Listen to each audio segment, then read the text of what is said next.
Nice. Turn that off. Sorry. Hopefully you don't get feedback.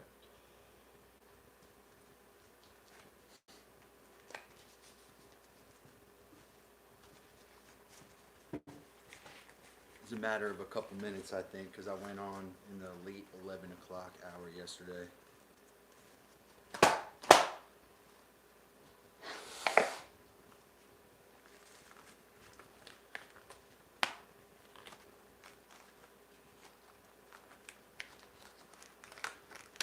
I think I got that handle kind of ready too, actually.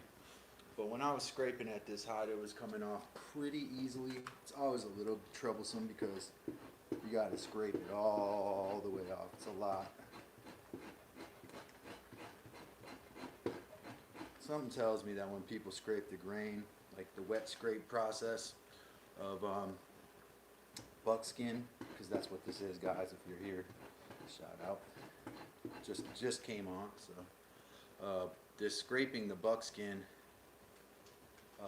I wouldn't even do this to this leather if it didn't have all these imperfections on it, right? So there's all these scrapes and scratches. If it was just scratches, it would be one thing, but there's whole areas, swaths where the grain is taken out. So it's going to be a little discolored to start out, and we'll just put it back in. I'll make a new tannin liquor, a bark liquor, and then put it back in there again. And that's where we'll do stuff. That's how we'll do it. Let me know if my angle or something is wrong. Oh, put down. I need that.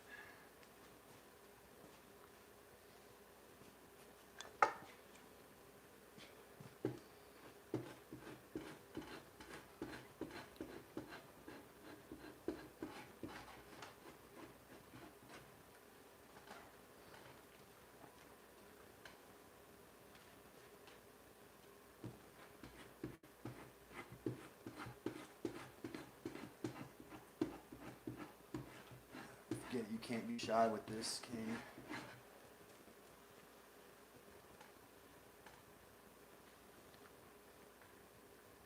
I might angle that camera just a little slightly different than where I got it. Got this little 15-pound weight down there to help me kind of. This beam, I need to make a new beam. That's part of this, part of the problem.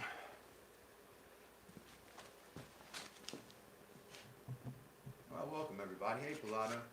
Can't stay long, but I wanted to check in and hit the like button. Well, we appreciate you, man. It's too bad because you're gonna miss out on. I'm gonna scoot this forward. God bless him. I'm gonna knock stuff over. I'm gonna handle this chisel right here today. Hopefully, see that. So this is I used a scrap piece of ash here to kind of make the handle out. We're gonna use that heat process to put that chisel in, but. Hopefully you can see it later. You can pop back in maybe, watch it on replay. But thanks for being here. Happy Friday to you, Pilata, and I hope you have a great day. Pilata.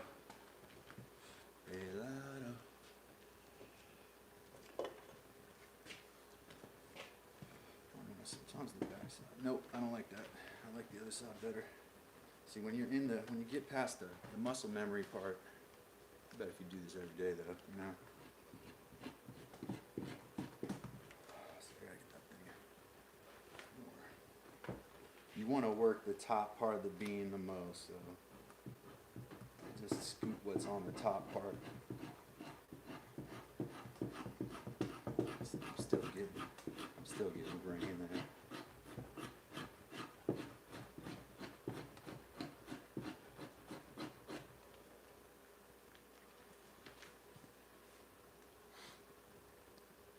Robbie boy, looks cold out there. Warm socks day. Yeah, man, very cold, very cold. It's in the 20s in here right now. Got a little space heater on. So if you're from the U.S., 20s in Fahrenheit. It's in the negatives if you're in Celsius.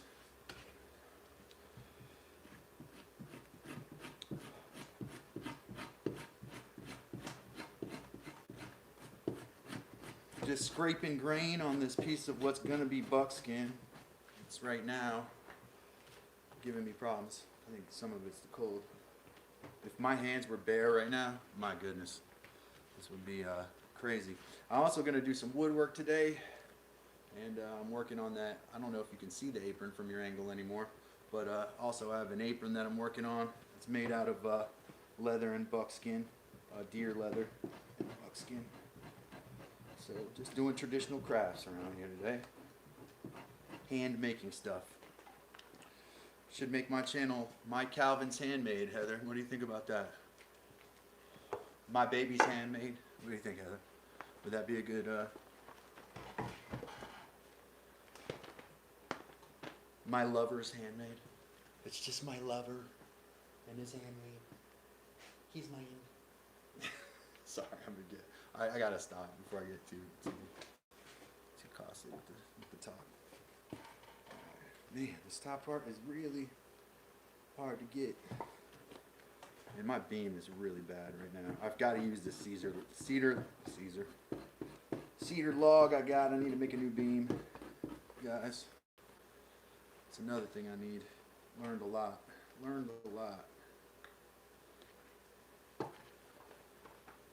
My handsome handmade. That's it. We should change the channel to that, at least temporarily. Dad's Workshop has become My Handsome Handmade.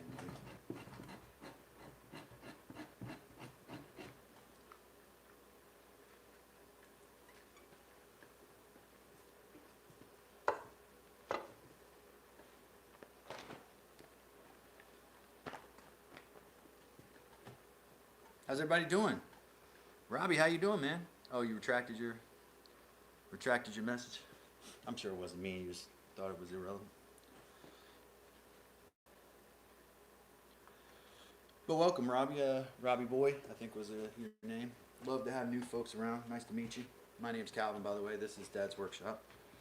Right now we are working a piece of grain on leather that I made. Unfortunately, it needs to be stripped of the grain because the grain is too damaged. So it's going to become buckskin. It'll be a versatile, softer material. This has been sitting in, I'll put air quotes up right now, a brain tan formula for a couple days. What we would refer to as a fat liqueur. One word.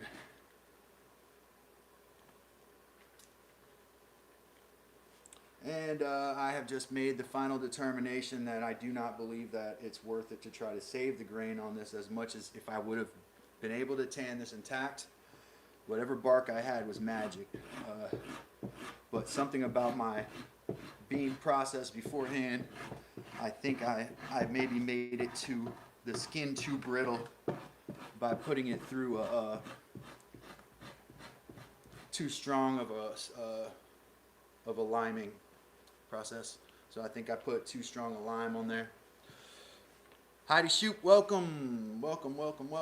Scraping leather right now, but gonna move on to some woodworking a little bit and then even leather work after that. But welcome, Heidi, valuable member of the channel.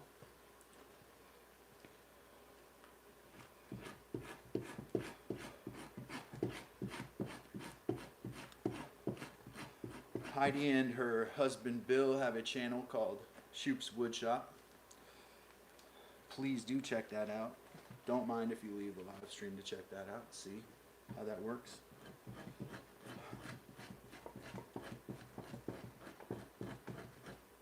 Just don't tell me, I'll close my eyes. I'll close my eyes and then you go check it out and then come back. Watch a video, put a comment, interact with their video, share it with a friend. Comment, and then come right on back to Dad's Workshop when you finish the homework that I just gave you.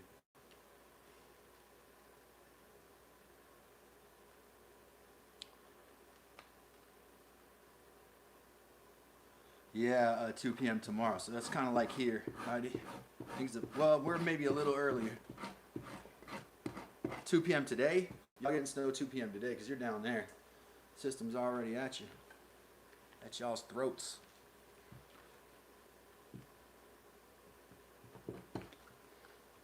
Working on a long form video right now about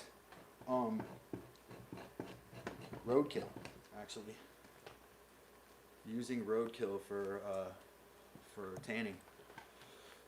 So that is that's in the docket. I got to make sure I do things very carefully for YouTube. Where we all love our freedom of speech, like I said, YouTube doesn't acknowledge that. That's their platform, and so if the content, like, they don't like it for some reason, you know, they got all their things gross out. I'm not trying to gross anybody out. It's gonna be for educational reasons. And I can talk about some of it right now. So, like, if you're in a state where you have to use your hunting tags for every animal you collect, right? So if I see a dead deer on the side of the road, it's pretty fresh, and I want to collect it in many, many states, I have to have a hunting license, which is a thing, which I have one, but a lot of people don't. And you have to use a tag for that roadkill animal. Most hunters are not going to do that in their right mind because they want fresh meat in the freezer, right? And you want to get all those things. So that discourages people from taking it, and that's not really what you want. You want to encourage people. The snow melted. More snow coming. Long form roadkill, that's right. And so because of those laws, it's going to discourage, you know, folks from taking it, which is already a discouragement because most people are really put off by a dead animal, though people eat them every day, right? In some cases, I can tell you from experience, the food that's being consumed is not fresh at all. You're talking about animals killed a long time ago. A long time ago. And in some questionable conditions sometimes too. Must I remind everybody of swine flu? Anybody remember that one? What's another one, man? Wasn't H1N1 from chickens that were badly raised? Turkeys, I mean, most chickens in the United States of America have salmonella, and I say most because they do tests on these, and so raw chicken most of the time contains salmonella. So if you eat something contaminated with what you think is clean raw chicken that you got from the grocery store, you're probably in more danger doing that than if you were to just grab a leg off a deer on the side of the road and start chomping down on it. This hide's been worked on since the beginning of January, but I was aggressive with this hide. Took it off, immediately put it through, dried it, stretched it, salted it, then put it through brine, then put it through a liming, then I baited it using fruits, and then aggressively tanned it after that. So the hide that I'm on now, if it was like a regular tanning process, like with regular work, people probably would tan this in a couple months, 2-3 months, you know. But I did it full time, you know. I'm getting up in the morning and changing the bark liquor and stuff in there so that it's getting refreshed. The only time I wasn't able to do, well, no, that never happened with this. I had another hide that got left that's behind me right now on the wall, actually. This piece of buckskin right here was a hide that I tanned, and then it got nasty. Like it didn't work out. I took it, I put it through a sodium hydroxide bath again, Pilato, if you know your chemistry. A pretty strong caustic soda bath. Flushed it again, brined it again. All of the dyes that were in it flushed out, and then I tanned it all over again. So that one's been around for a long time. Longer than the other ones. It's a good question, man. This hide, though, about a month.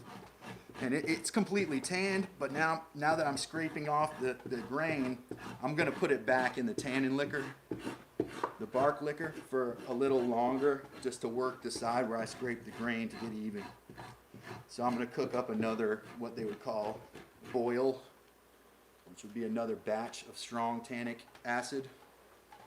And put this in there, let it kind of even out in color, and then tape it to stick it to a board just like I did with that other one. Excellent question. You got me talking there. See how you get me talking? See how you get me yapping? That's actually not looking bad, guys. I'm kind of psyched about how it looks. I don't mind the streakiness. I'll get it cleaner as I go on. I believe this is kind of called the wet scrape method. Like with Buckskin, there's a couple different kinds of methods that people, actually a lot, there's whole books written on it. And there people disagree with each other, and see, that's what the cool thing about this is it's more of an art than a science. There's science, and then you follow instructions, and then you kind of got to figure things out for yourself too.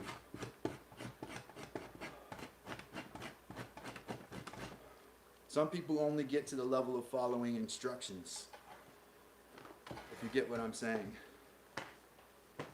I'm really cramped right here. I gotta find a better orientation. I'm gonna back the camera up and scoot myself forward.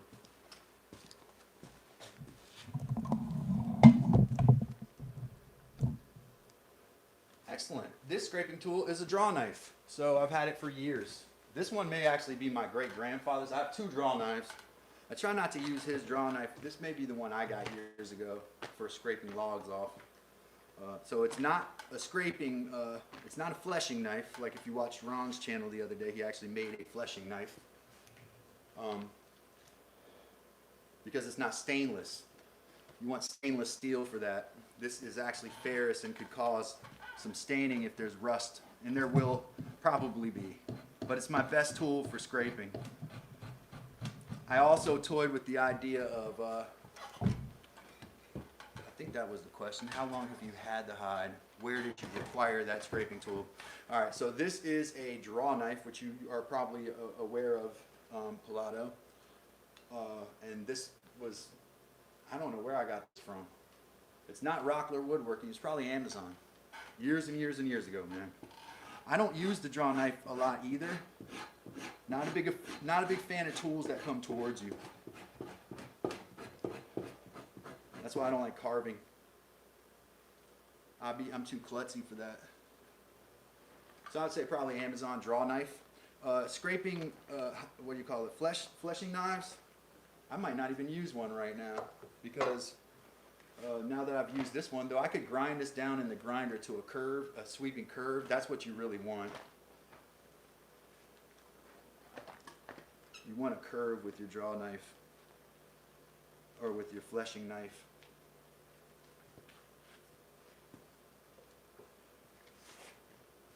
I really hate to take this grain off because right here it's actually kind of nice. This whole section is kind of intact, but it's got to all come off to be tanned evenly.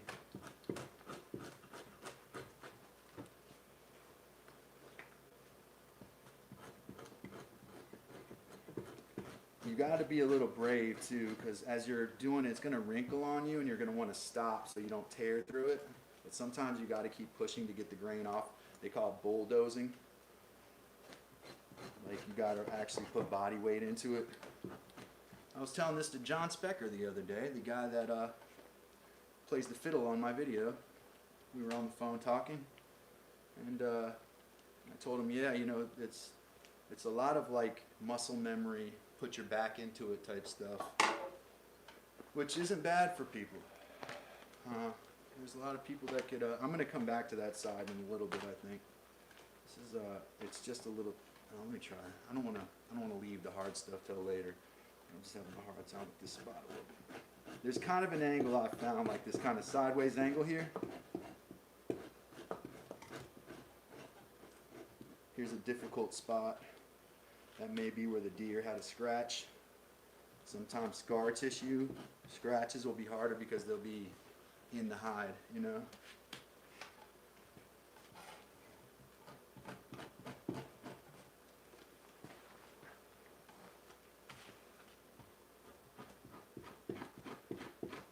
I don't want to go across that spot yet. I'm going to come to a different area here.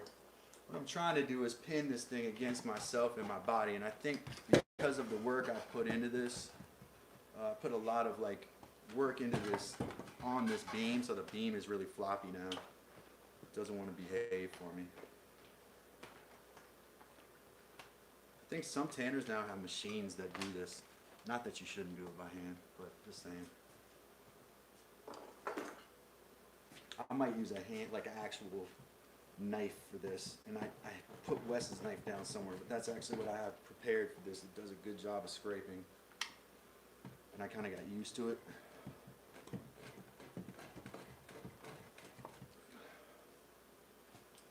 Feels comfortable in my hand too. Some of these other knives I feel they feel cumbersome or unwieldy.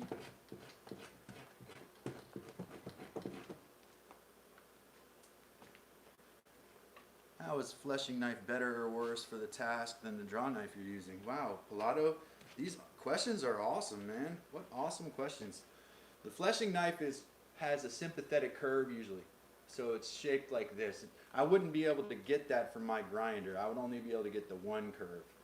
But if you watch Ron's video where he calls it a flashing knife, although English is not his first language, so it's not his fault. And there may be such a thing, so AI didn't catch it. But look at Ron, Homemade by Ron. He has a video called Flashing Knife. He just made it the other day. You can kind of see the difference. It's got a sympathetic curve to it. So it's the shape of the log. So you can just go boom, just like this and bulldoze, and I don't have to worry about not getting this or that. I kind of like pushing from an angle though, because I'm able to get more material off that way. I'm gonna tell you, my beam is really questionable right now. It's really coming to a point where it's almost unusable. I need to like sink some screws into it or something. I think I might have to do that today. Hey everybody, welcome. My name's Calvin. This is Dad's Workshop. We're scraping a grain-on leather deer hide right now because we're turning it into buckskin. So bye-bye grain, even though it was kind of pretty. There's a lot of scrapes and scratches in it and stuff, so we're going to go ahead and take that out. But welcome to Dad's Workshop. Yeah, man, thank you for those awesome questions too, Pilato. Those were great. I'm going to do the easy spots first, and then I'll go after spots I can't get. I want to get frustrated early on.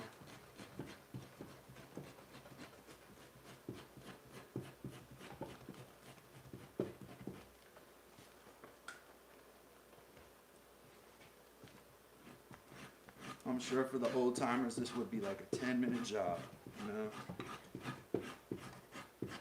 Especially a hide that's not very big like this one.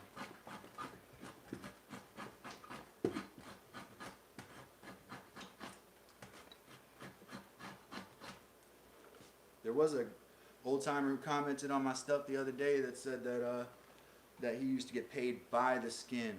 And I don't know if he meant for just scraping or if he meant for the entire tanning process. And he was not saying it like he got a lot of money. He was saying that, well, it's incredibly hard work for the money. That's what he was saying. He worked at a tannery. And they didn't pay him by the hour, they paid him by production. I didn't understand at first because he said by piece. I got paid by piece. It took me a while to figure out what he was talking about. And then I kind of did some reading. And it came to me. And it wasn't AI in that case. I was reading about how the conditions when people worked at tanneries, obviously. Tough conditions. Hey, welcome to Dad's Workshop. Do double tap that screen. Can I remind you to please like this video. What I'm doing is making buckskin out of grain leather right now.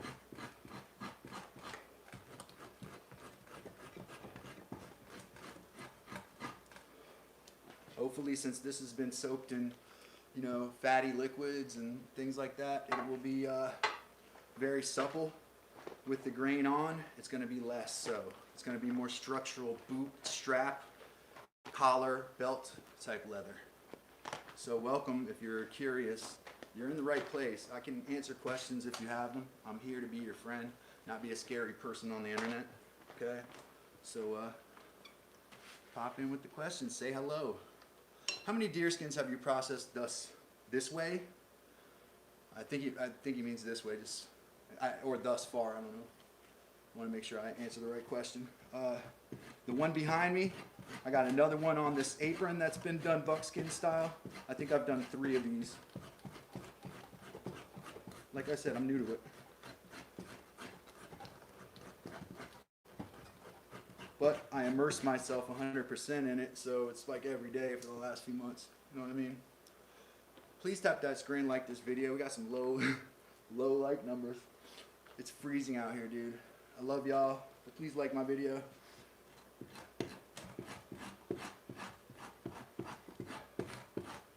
Please, please. Sorry, don't do that. Don't do that, Calvin. This and not this, yeah. The one behind me, this is a huge buckskin. It actually looks really good, man. I love that like burnt orange. It's not burnt orange. It's like it may change colors to a little bit, but it looks like it's so huge. It looks like a buffalo hide. I love it. That's the one. That's one, and then I got one right here. I don't know. See this at the bottom of this apron I'm working? That's buckskin as well.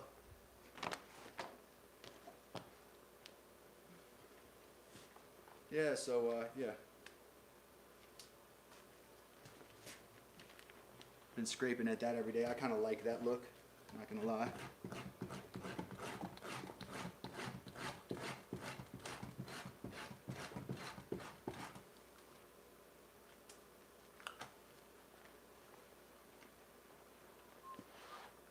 All you gotta do is go with this, take your finger and go tap tap, tap tap, like this video.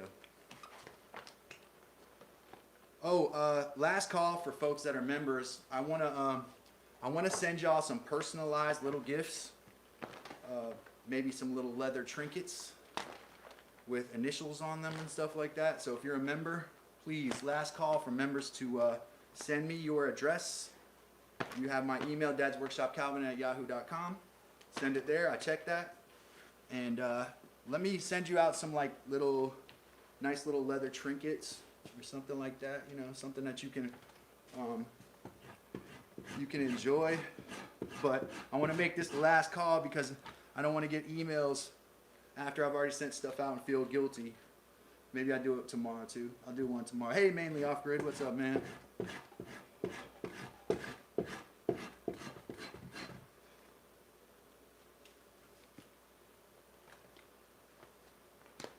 Yeah, I got a tiny little space heater. It doesn't do anything out here.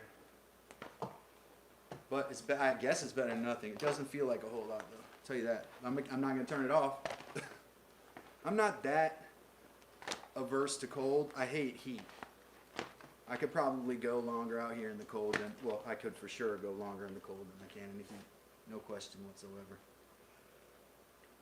dadsworkshopcalvin@yahoo.com. If you're a member and you want to receive some stuff, I've already got Dan, I've got Mike is making stuff. And other people that are already have gotten gifted items. But if you have not ever gotten a giveaway or had anything sent to you and you're a member, Palato, just want to give this fine. I'm not pushing anybody. If you don't want to give your address, perfectly fine with me. Saves me money. But if you would like some personalized items to come, do send that, and you don't have to decline and hurt my feelings because you're scared that I'm going to dox you. All you have to do is just not send it to me. All right, and I'll do this announcement tomorrow as well on my live stream tomorrow. Do this, I'll talk about it because I don't want anybody to miss it. Maybe put it up in a post too. Diesel heater would be perfect out there. Yeah, man, for sure. I'll take one. And I'll take your lumber mill while we're at it too. Let me have your lumber mill. I love it. Mainly Off Grid's got a great lumber mill. Check out his channel. Right? Am I right? Mainly Off Grid, y'all got a lumber mill, right?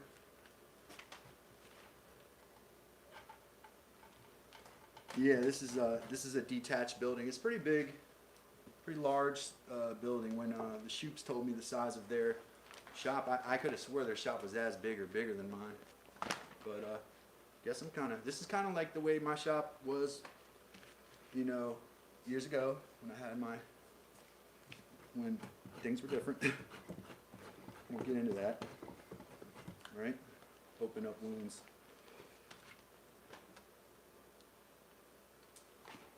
How's everybody doing? Welcome to Dad's Workshop. My name is Calvin. Your name is, and that's how we learn who each other were. That's how we become friends.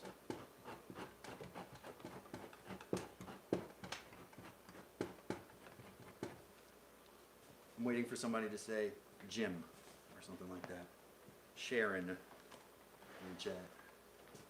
Say hi so we can say hi to you. Promise, we'll interact. We're nice. We don't bite. Well, not literally, you know. Pilato says, my garage shop is connected to the house and it's been mid-50s to 60 degrees while it's been in the 20s and 30s outside. Hey! Oh, let me see if I can do it. Dacianization,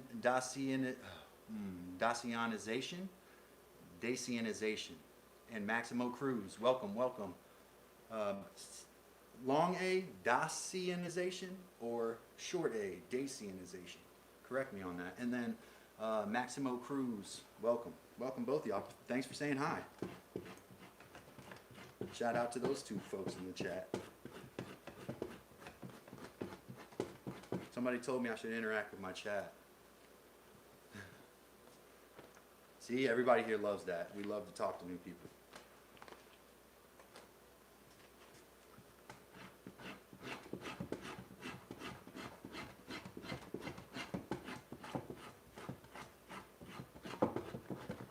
You hear all that knocking around down there? That's because I'm not really level anymore.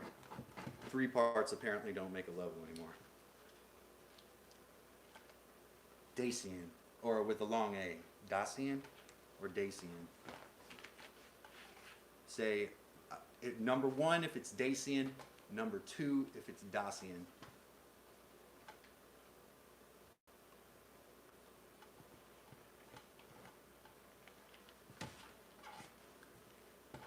Number 1 if it's Dacian, number 2 if it's Dacian, right? Putting you to work already. He's like, man, shut up. I just wanted to watch you scrape that skin. That's how I roll. I engage people. Ah. Yep, Dacianization. I like that. All right. Feel free to correct me if I'm wrong, if I'm saying it wrong. It's all right.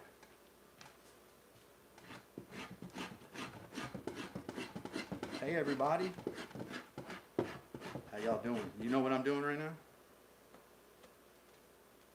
I'm scraping a deer hide. This is a deer's skin that's been tanned with. I took bark from a tree and I boiled it and I put it in a thing, and then I took that stuff, that water from that, and it turns real dark. And then you put the skin in there. There's a lot more to it, but I'm not here to teach you that necessarily. Unless you want to ask me, it helps me learn it more. I'm kind of like new to it myself. But I do other crafty things here too. From Turkey. Great, great, man. Welcome, welcome from Turkey.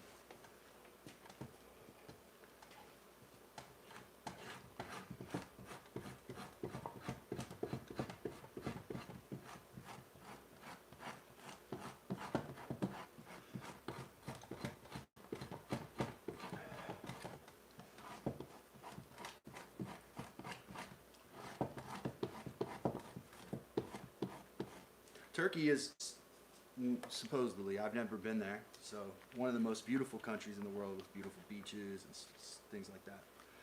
Used to be, I know, and it still is a very popular tourist spot, but it used to be the tourist spot for English people. Like from England, they would go to the Bosporus, you know, that would be their getaway. West Does It, welcome, welcome. Yeah, I wish I could find my West Does It knife. I've got it here. It's like, I'm as bad as Ron with setting stuff down. That's what I usually use to scrape small parts of this hide, so welcome West Does It. Check out West Does It's channel if you get a minute.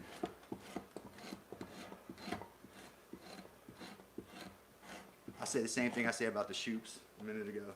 Go check out West Does It's channel, watch a video, make a comment, share it with a friend, and maybe watch another one, then come back. Come back and see me. I'll be here for a while. Thanks for those likes too, y'all. Appreciate you. Yeah, if you haven't liked, double tap that screen. It's really easy. I'm going to do it again real quick. Here it comes. Watch. My name's Calvin, and you are? We got 2 from that. Yeah, a lot of them settled permanently, says Dacianization. Or Dacian, excuse me, Dacian. Sorry about that, Dacian. I'm supposed to stick to Dacian. Yeah, yeah. Probably made a difference though, because back in World War One, you all and the English and the Australians, it didn't get along. So if they didn't skedaddle, then they must have been married into. By skedaddle, I mean run away. They must have been married into Turkish people to feel safe to stay there, probably. Like, because in World War One, it was hostile between the same people in Turkey.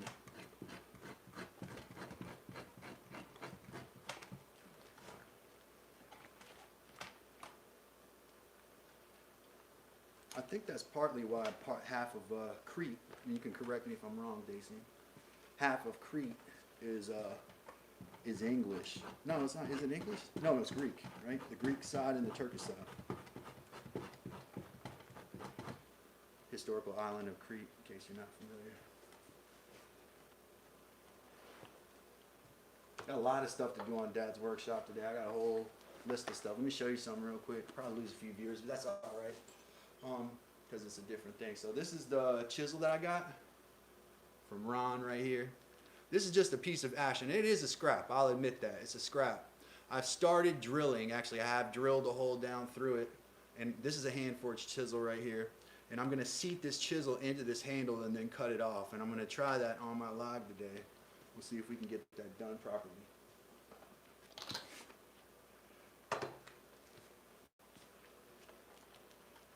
Yeah. Dacian said, lovely to visit, hard to live in, love it or hate it. It's a beautiful country. Yeah, I've heard that about other places where they, it can be a place can be beautiful and have its downside. We know that about a lot of places. Ooh, nice big swath of grain I got off right there. This may be the way to do it, guys, because I was wondering, how am I not getting that other side? I need to put pressure down on it.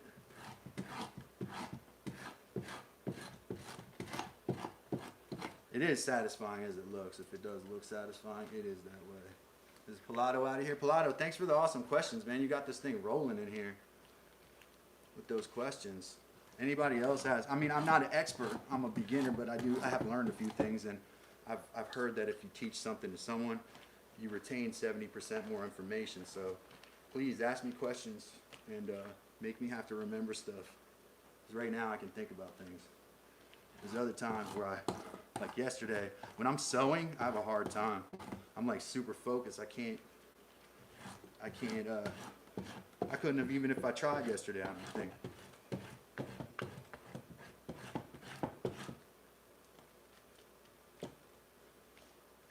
What'll you do with the hide in the end? Do you have something in mind?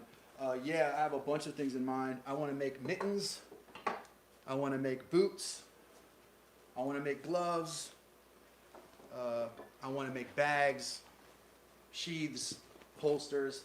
This is an apron that I'm working on. I want to scaffold what I make to the next thing. So if I'm making something, I want it to help me make the next thing, right? That's kind of my philosophy at Dad's workshop, is to make things that help me make the next thing. When I made the bunk beds, it was about learning being able to put the joinery into practice so I could do the next thing. So right now I'm working on this apron, and I've got some other things that I'm hand stitching everything, so it just takes a while. Thanks for asking the question. It's a great question. Thanks, Wes. So what am I doing now with this skin? What I'm doing now, Wes, is I am scraping the grain off, because the grain is inconsistent on here, Wes. It's damaged. So in order for me to get the maximum use out of this skin without cutting around stuff all the time, I'm just going to turn it into buckskin by removing the grain. It seems to be the best solution. It's unfortunate, because you'll find spots where the grain is not damaged. Not many though. But it's got so many spots, and if it was just scratches, it would be one thing. But we got whole swaths of grain missing. So what I've decided to do is to just scrape that grain off and make it like this, what you see behind me, which is frozen solid. This piece of buckskin, it's huge. It's like an elk-sized skin. This is buckskin that's been scraped on both sides, and I think it has a nice red color to it. We'll see what happens when it thaws. It's been frozen for several days in the shop.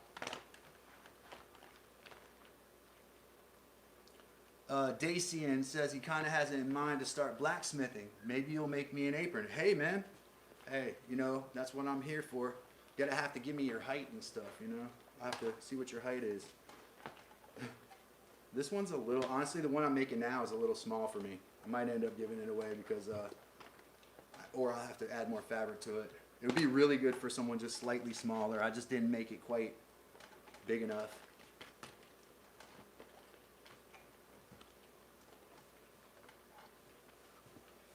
But how long till it stops stiffening, or is that a thing? Well, it is a pain in the ass, Wes. Actually, leather is supposed to be treated always, right? If you have a leather couch, you're supposed to moisturize that leather couch with like moisturizer every few years or something. Leather has to be conditioned, it has to be worn. But this right here is not too bad. This buckskin, now this is grain leather right here, right? This is from a different hide. But this buckskin, it's soft now. All I got to do is just keep moisturizing it for a couple more days and scraping it. You're working within a series of limitations though, Wes, because with bark tanning, you end up with a more structural leather. So you have to work within those limits, right? Where am I from? I'm from, you mean originally? Because I don't live where I'm from originally. But I live, where I live now is in North Carolina on the east coast of the U.S. I'm kind of back and forth between North Carolina and Virginia. So it stiffens while it's drying a lot. Like this is gonna, the way I tan this before I put it on the beam, it's gonna always be like belt leather. And that's okay for the top of an apron. But when it's buckskin, it should be easy to get to a soft consistency, Wes. I gotta put olive oil on it every day, mix that with like egg yolks, and I've been putting, what's that really good smelling citrus plant? Bergamot, right? That's been the oil. I add like one essential oil just to add like a nice smell to it, because eventually the leather smell will take over. But until then, I use like an essential oil to kind of enhance to me it's almost like aromatherapy. Recently it's been bergamot. I use some, people call me a hippie, but I used some patchouli before that. Yep, US of A, that's right. You know, some days good, some days bad. Not our proudest moment all the time. I'm not gonna get into it.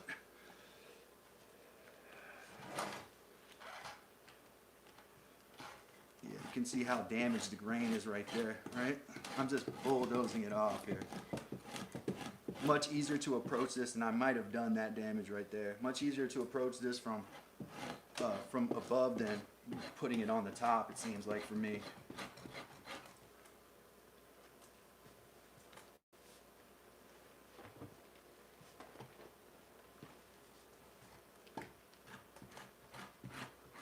And it's going to have to be scraped again multiple times and then moisturized. So, Wes, the long answer to your question is you want to keep it moist and slow the drying process of the leather as long as you can. That's going to give you the most supple texture that you can get.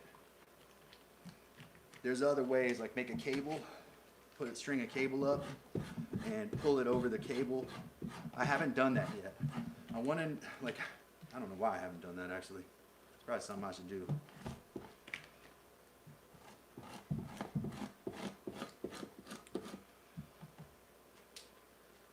String a cable up, and then you take the hide when it's kind of in the drying process between having fat material, fat liqueur added to it. And you pull it over that.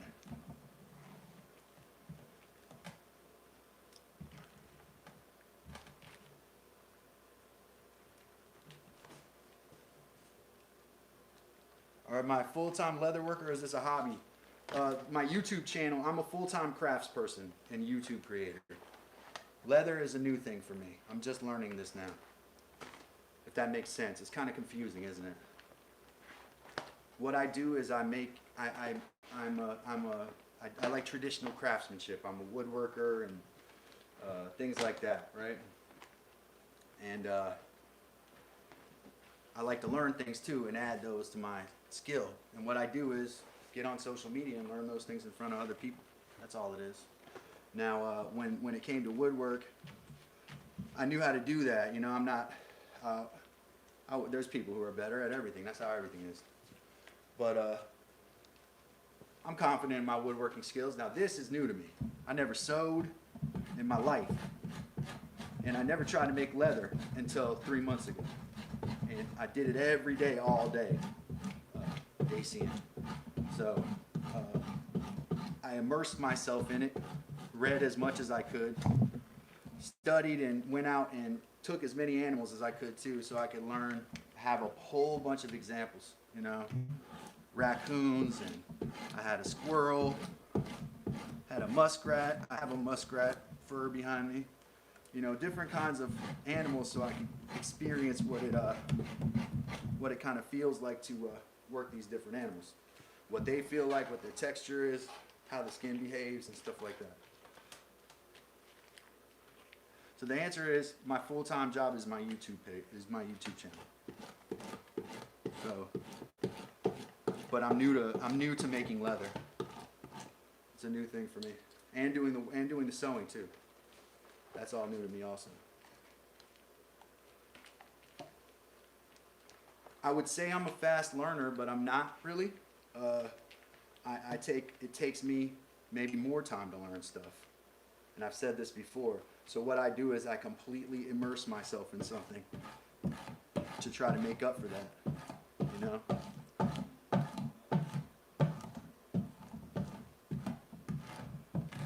And there's so much information available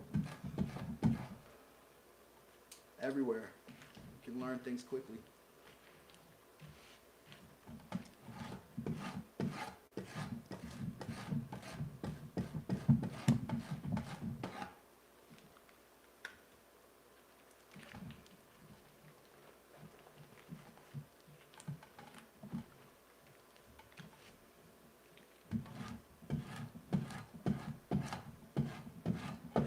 I'm going to have to come back and scrape this again, probably multiple times, to get all the grain off. You can see little bits of grain there, little bits of grain.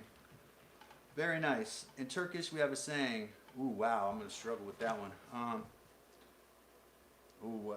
don't know, usta dedicin adam anlar, which means a man you call a master is a man who knows a little bit of everything. I love that. Hey, Heather, if you're there, take Dacian's quote and throw that in the highlighted quotes section. I love that. Can't speak Turkish though. Just have to have, hopefully more Turkish people will come in and see that and acknowledge that. So if Heather, if you're in the chat now, she's working too. Throw that quote in the highlighted area. I like that. Made a new friend today, Dacian from Turkey. And also another Maximo. Maximo's in there too. Shout out Maximo.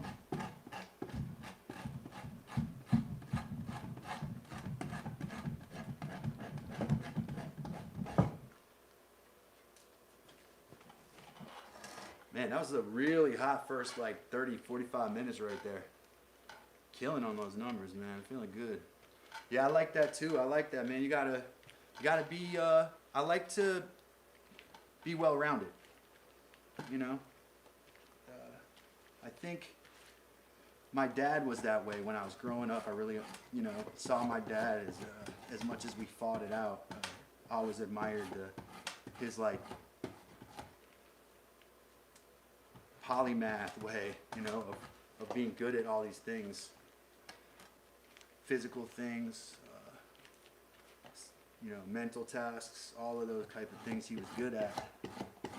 So, man, if you can kind of, a Renaissance man would be the English expression, right?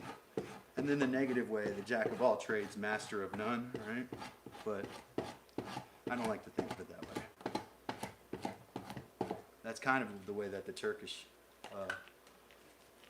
expression kind of equates to that. Jack of all trades, master of none, but you are the jack of all trades, you know. Shout out to everybody for all those likes, man. We did really good there. That was a really good run. So I can't be mad at the world anymore.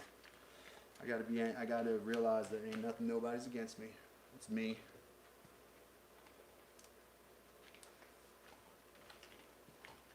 Love doing this in front of people, and I would love to be able to continue to do it. So if you get an opportunity, anybody in the chat, not Dason, we just met today. Best thing you can do is subscribe, check out my other videos, and share those with a friend. That's the best thing you can do. I don't even want your money necessarily, you know? I'll take it, no problem. But coolest thing you can do is check out my videos, share them with a friend, subscribe to the channel, and, you know, come back and see us and talk to us. You know, we're kind of a close-knit community, if you could say that. There's a lot of like overlap between these different channels, and I try to think of it in a positive way.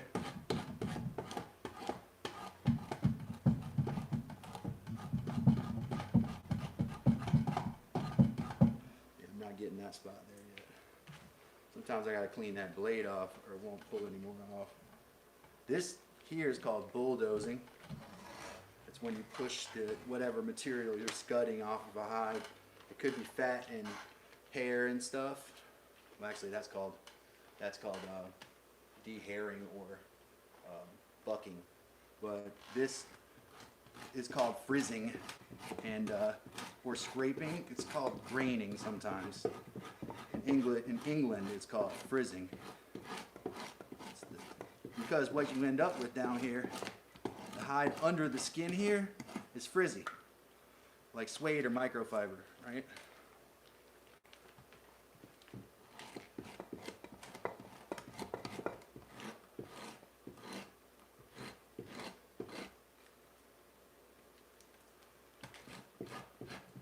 We're actually almost done with this hide. Awesome. Yeah. Glad I've come across you, dude. Love the vibe. Thank you. You too, man. You too. Appreciate you, man. Yeah, you know, I have my days, and like everybody, if you come in, you'll see me in different moods and all that stuff. Of course, it's Friday, so everybody's in a great mood. But I try to be in the best mood every day, but I've been struggling recently. You know, it varies. It's a little bit of this, a little bit of that, but Dacian, couldn't be happier to have you. Join the fam, dude. Thanks for coming through, too. Hopefully you stick around. If not, you know, you can keep chatting and hang out.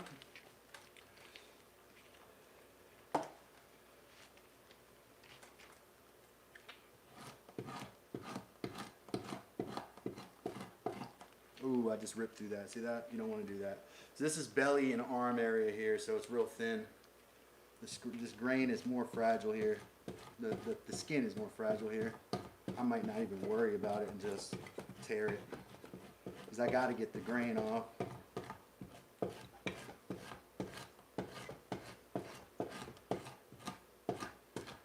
I'm really rough with the stuff on the edge too. I don't worry about it. If it wants to take some of that crappy skin from the edge off with it, I'm like, okay, because the stuff on the edge is generally not great, especially near the belly and the arms, the quarters, what do you call them? The hocks and the hindquarters. I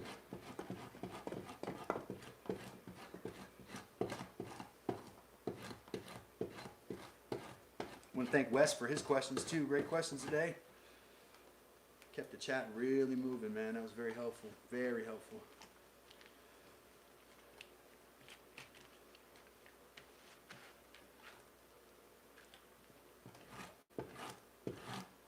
Almost done with this. I'm going to move on to the next thing, guys. Stick around and see what we do next on Dad's workshop, right? Because we're doing all kinds of stuff in here.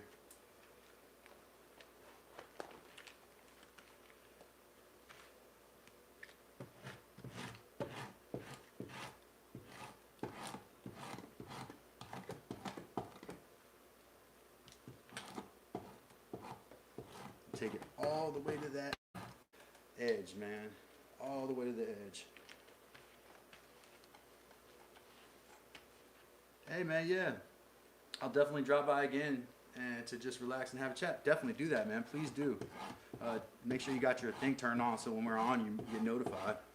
But I'm on 6 days a week generally, unless I'm out with my boys, my son somewhere. But most of the time, 6 days a week here, Monday through Saturday. And Eastern Standard American Time, somewhere between 11 and 2. But set up your notifications so that we can ding you on your phone when we're on here.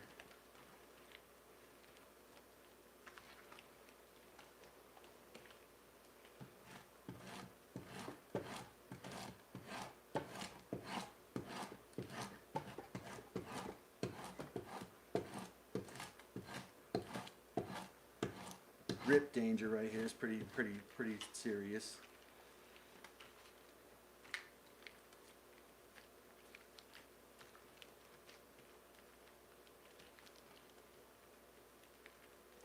And it's not really gross stuff that's coming off. This stuff is actually tanned bits of skin, so it's actually completely preserved. Completely tanned, like piece of leather, basically, is what it is. It's not even like flesh anymore. It's been tanned for long enough.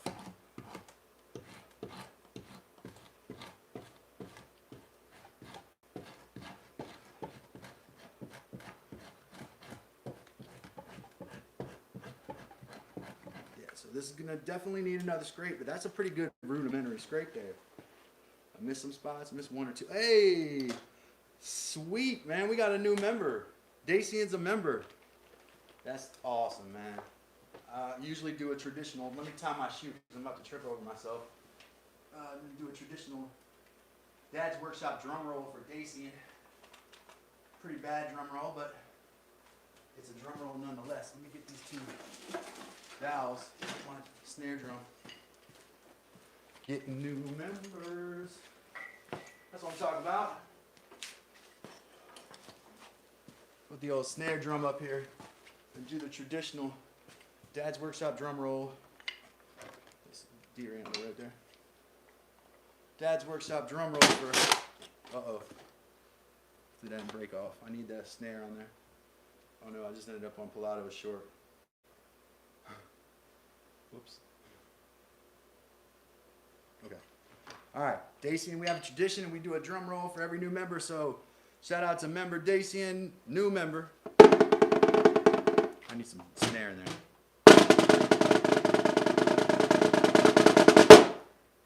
Dacian, welcome. Welcome to the family.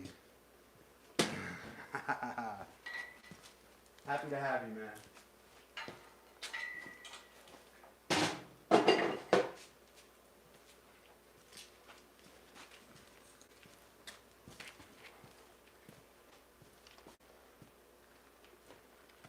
Psyched about that, man. It's always worth it when we get a new member to come out here. Like, the whole thing is worth it.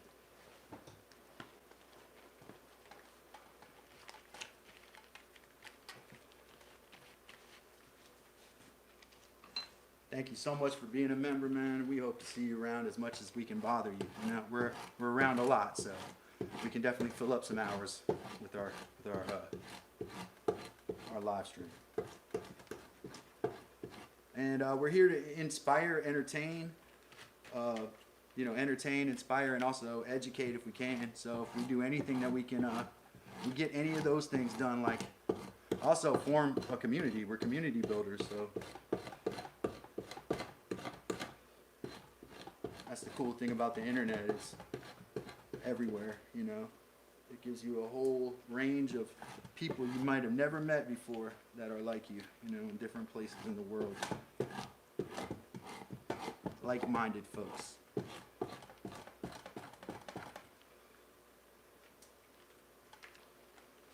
It's really cool.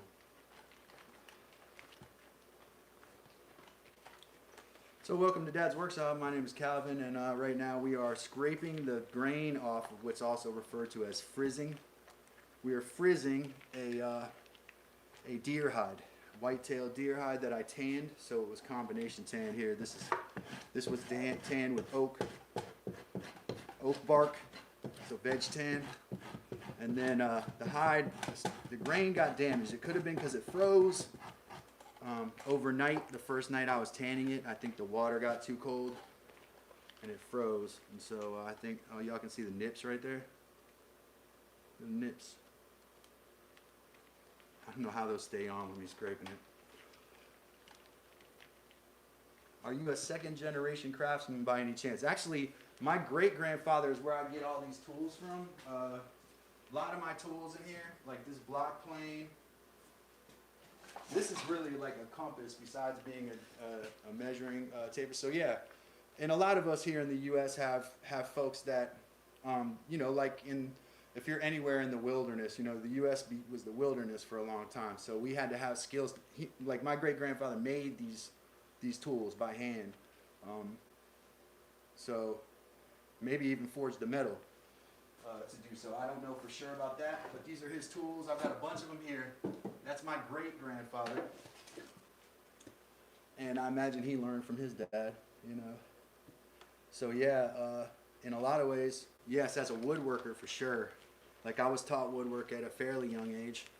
I didn't start doing it seriously until I was kind of an adult. But yeah, I learned the basics at a very young age.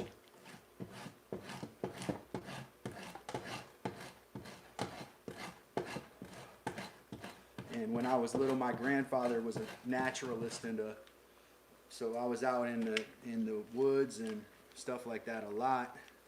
If I was with him or my brother, I just didn't like being inside that much when I was a kid. I was always outside. So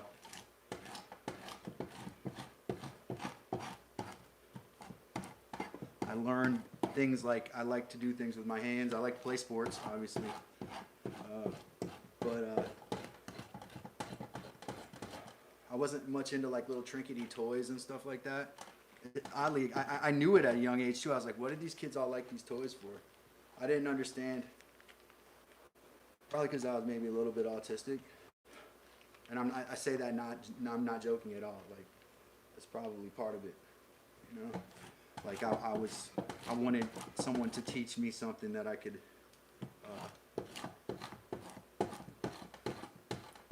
do.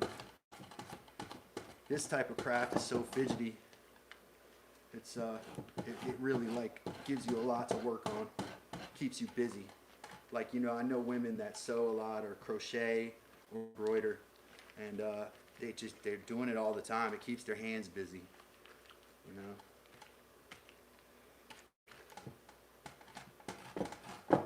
Some of us need that, I think. Some of us need that thing to keep our hands busy, like, and unfortunately many of us have to work regular jobs, and so like it's like against the rules. They want us to be giving them our time 150%, you know, like you're in your cubicle, you should be answering calls. If you're not doing that, you should be answering emails. If you're not doing that, you should be contacting this person or that person to try to make sales, or depending on what business you're in, you know.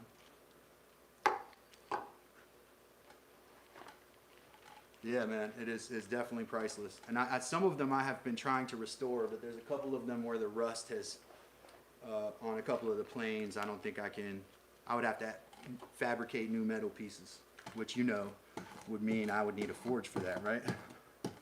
Or I would have to cut them out of other blades.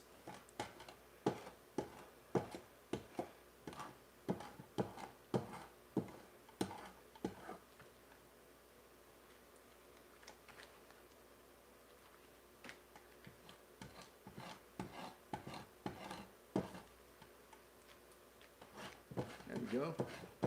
And I'll come back out and scrape this thing again tomorrow. Oh, there's a big spot of grain on this right there.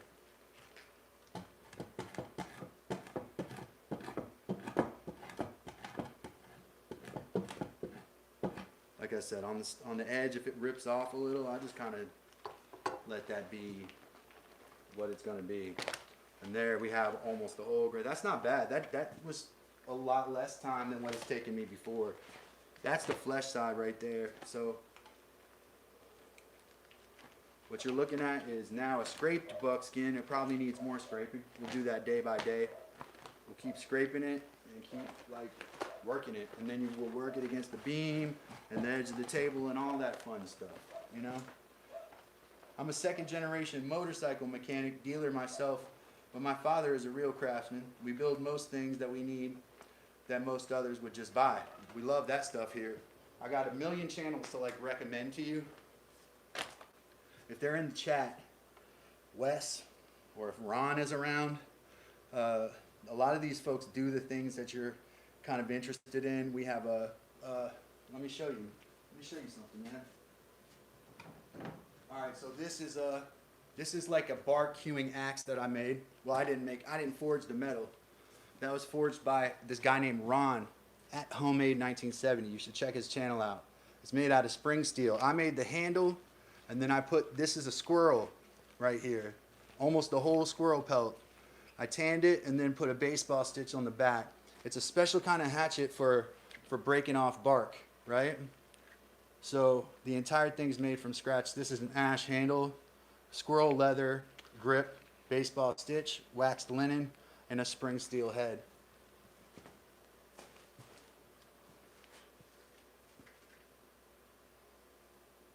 I love it. It's like at West Does It, at Homemade 1970. There's a whole bunch at Schmoke Shop. Schmoke does mechanical stuff. That you, unless that's kind of more workshop talky to you.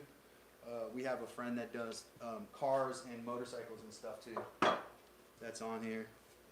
Want to shout out Schmoke. He doesn't really come here that much, but pay it forward and hit Schmoke with the shout out. So there, we know a ton of people that you might like their live streams as well, besides this one, for sure. Yeah, I like it. I like it, Daisy. It may not be your cup of tea.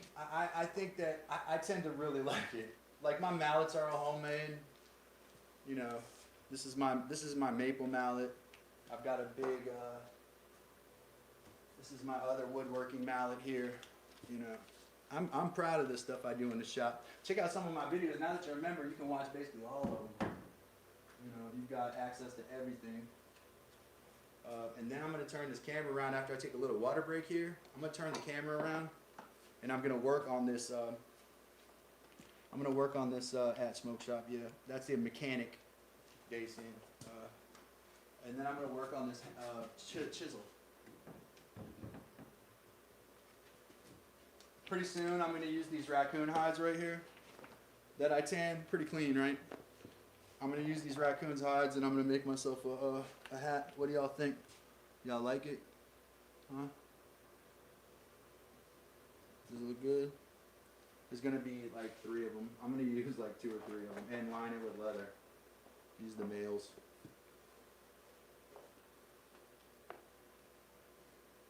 What y'all think? Tall? Short? What? People don't understand. Just gotta have fun with it. Gotta have fun with it. And then this thing back here is hard as a rock. Right here. I gotta break these with this. It's like a saddle. Hard as a rock.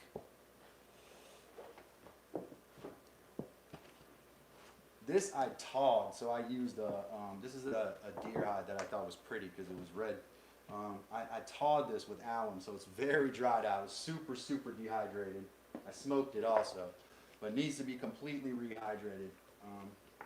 I think there's a lot of usable stuff on this. I would like to use this as part of the hat, but it needs to be broken a lot more. A lot more. Gotta do show and tell, man. Everybody gotta do show and tell a little bit. Show and tell is fun. Everybody wants to show their stuff, right? My favorite part of the day.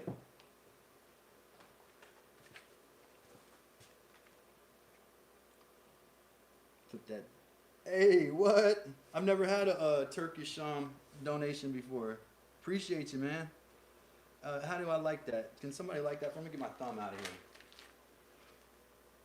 Appreciate it. Any kind of donation. I'm not translating it right now. I'm not gonna do the. What they call? I wonder what they call the currency there. Turkish. I wonder whether you call them like rubles or what you guys your name for. Is it kind of like a? Oh, sub to all 3. Hey, man. Yeah, sweet. Yeah, we're all doing really well, Cedar. This is our new friend Dacian from Turkey. Cedar likes making stuff too. Nice guy. Lyra. Okay. Lyra. Cool. Yeah, so I've heard that before. Let me take a quick water break and we'll be right back. We're going to work on a handle here in Dad's workshop. What we did at first was we did a buckskin hide here. Scraped it on both sides. Boom. I'm going to go right over this area here.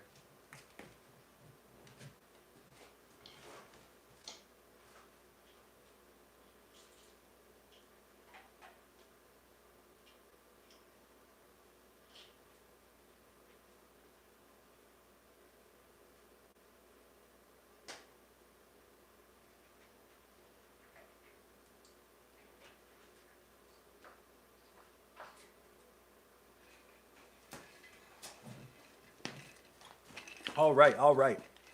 Back to work, back to work. Put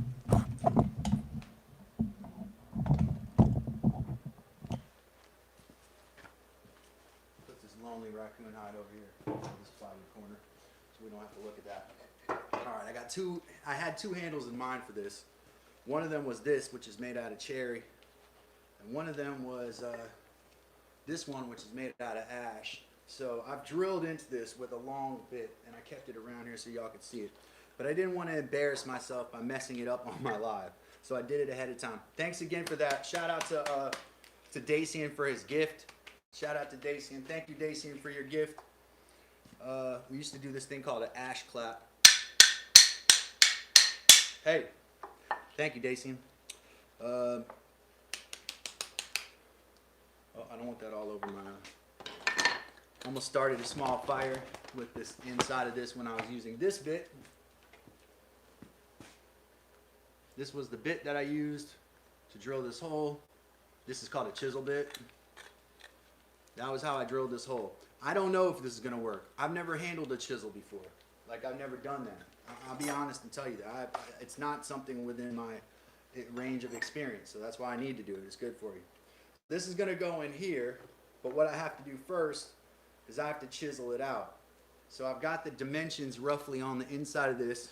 I'm going to take this chisel here to do most of the work. It maybe needs to be sharpened a little bit. It's a mortise chisel.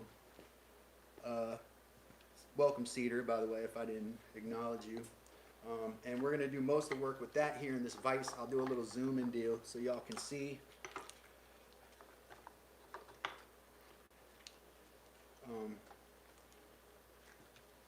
Kind of, and I got to lean it forward for you to be able to see for sure. I have to lean maybe a little too much. What I'm going to do, and I kind of have to test my sharpness first here. And this chisel is not sharp. I re-edged that one recently. Let me see what else I got on the rack here. That's the right size. It's got to be the right size too. That might be too big. This one may be sharp. Let's give it a little diamond polish here.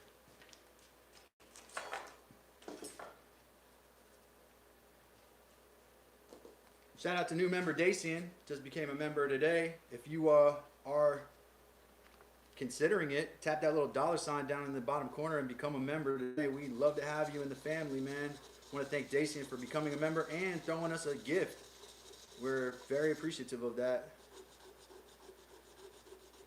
I could take out my other stones and really do a thorough job of it. Maybe that's what I should do because it's such a small chisel. Torn. I got a little diamond stone here. Oh yeah, man. Yeah. So he also subscribed to US. I told him about everybody. He's a mechanic and a craftsman. And his dad does that. And he's yeah, new member, man. Subscribe to you. He subscribed to Ron, I think. Hey, Cedar said I don't have long, but wanted to stop in and show support. Make sure to smash that like button. Yeah, Calvin's a cool cat, and Miss B rocks. Thanks, man. Yeah, Cedar. Yeah, it's cool. Appreciate you stopping by, man.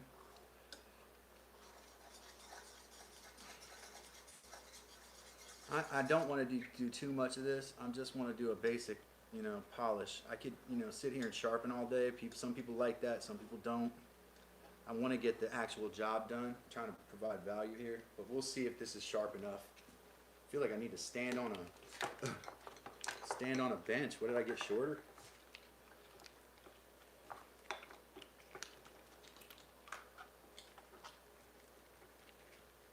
Wow, that's a lot of snow. Holy smokes, that's right. You're up in the Midwest, though.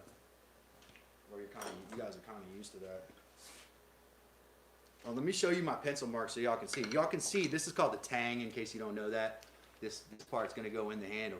You see how it's a square shape, but it changes. It kind of tapers out and then tapers back in. There's a technique to this. Don't ask me how it's supposed to work. You've got to heat it up once you've chiseled this out. But let me show you what that looks like.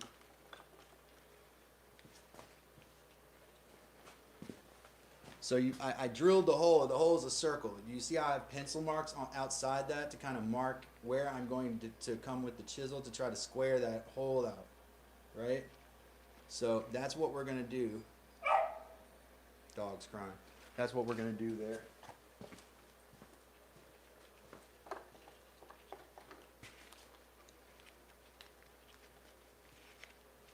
Oh no, I've seen a frozen cat before, man.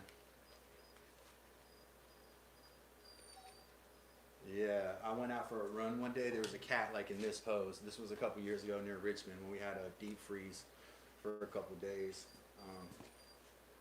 Crazy, man. Crazy, scary, scary stuff. But I'm told one of the more pleasant ways to go, if there's a positive way of looking at it.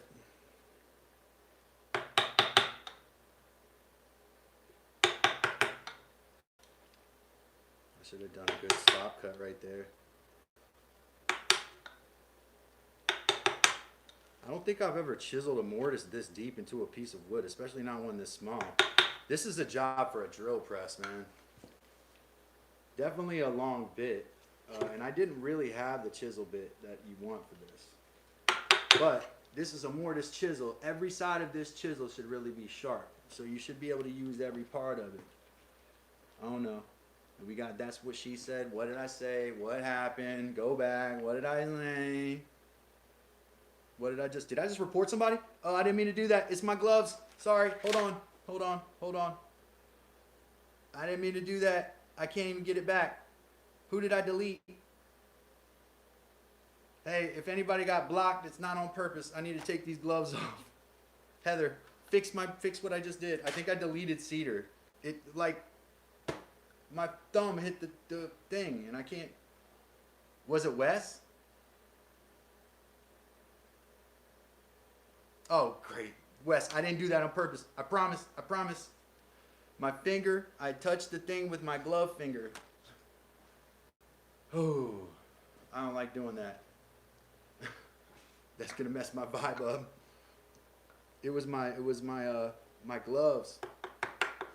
I did not mean to do that, Wes. I promise. It was an accident. I need to take those stupid gloves off my hand when I try to make any kind of administrative moves.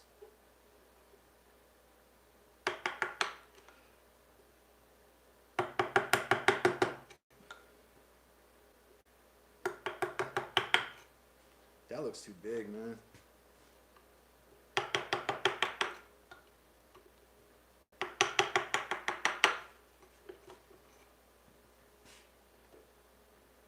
Did lose your green suit? That's good. That's a good thing.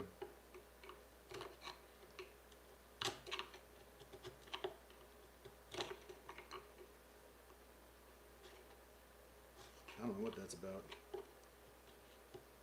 Blue like some noob. No, I don't know, man. Most of the noobs aren't blue.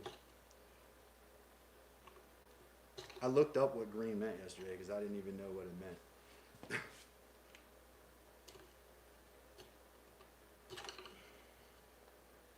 I'm not super happy with the sharpness of this chisel. I'm a very picky guy when it comes to my chisels. But I might not have one of that size that's super sharp, so it may need to just go over the polish like a bunch of times. But I can kind of, you just don't want to work with dull tools, man. I don't want to show people that you want to work with dull tools. You just don't want to. Let me see if stropping it a bunch will help here. If I got some leather around. I don't. I mean, I do, but I don't. I don't have any leather I'm going to strop this with. I thought it did. Yeah, I don't know, man. It's all Gucci, man. When I asked AI what it meant, they gave me like 5 different answers.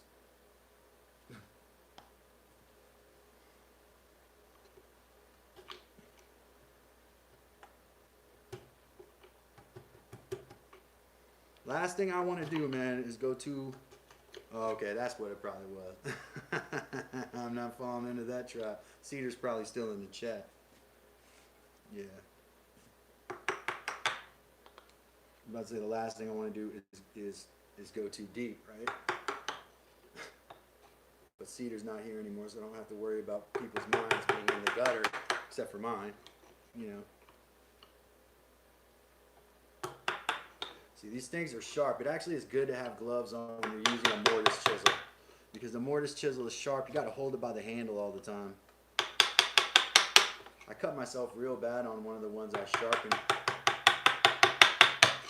Now, the deal with this is supposed to be you heat this thing up to 500 to 600 degrees, right? You heat it up to 500-600 degrees or whatever, and then you ram it in here. Like I turn this thing upside down and ram it in, and it's supposed to bond. And then I've got a piece of aluminum, steel from a mop holder that I'm going to use as the whatever they call that ferro ring. That's the ring that goes around the top. I don't even want to shape this until I know that the handle works, right? I don't want to use a big pretty piece of wood until I know the handle works. I am not sold on this idea of friction bonding, right? Does that make sense? I'm not sold on the idea that friction is going to hold this to this. And I told Heather this. I'm bleeding. See? That's from the side of my mortise chisel. I don't need a Band-Aid. I'm good though. So I'm not sold that this is going to hold that.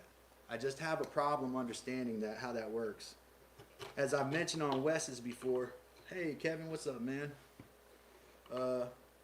As I've mentioned on Wes's before, I want to learn more about.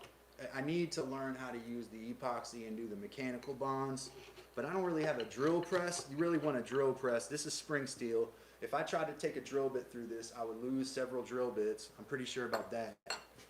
So I'm going to do this kind this time, and then next time I will put pins in and do it the way you see on Forged in Fire and stuff, you know. Welcome to Dad's Workshop. My name's Calvin. Do subscribe to the channel. Do double tap that screen and like this video. Check out my other videos too. We're happy to have a new member today. That's Dacian from Turkey. Also threw a super chat this way, so we appreciate that.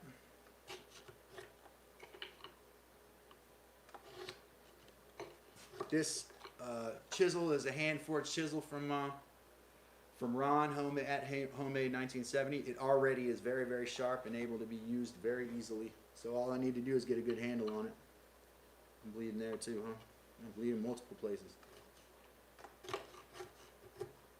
See, like for me, I can't see well, but I like to just be, it should just be like butter. I spoiled myself keeping my stuff sharp. You know, being on live every day, you can sharpen your tools.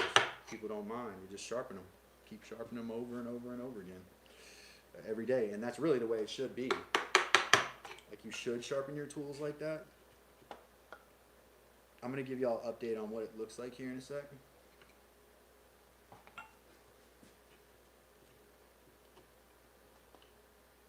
I mean, I'll admit though, since I got y'all in here, and you've seen me the last couple of days, it is hard to do this sometimes, man.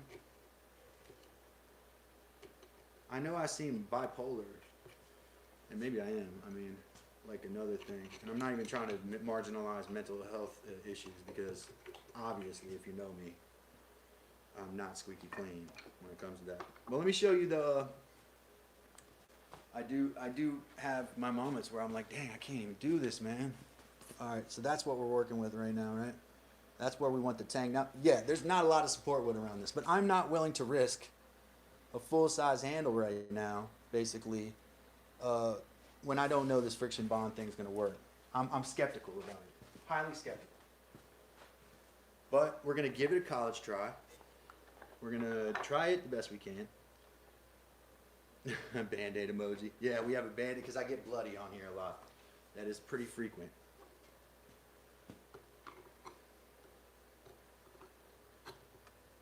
Blood, sweat, and tears, man. All I had was sweat and tears before, and now I'm straight. I got the whole thing.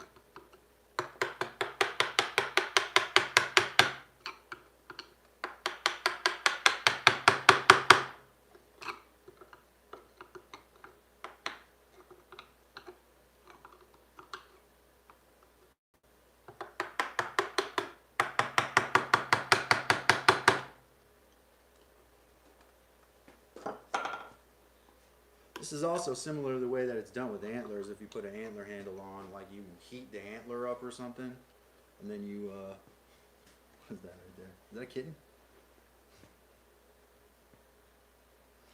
Welcome everybody, my name is Calvin. Right now I'm working on trying to put a handle on the tang of this this chisel, which may be a little bit more, I knew it would be a little tricky. Oh yeah, that's almost there. Okay, alright, now we're cooking with oil. I have an idea too. How about we do that?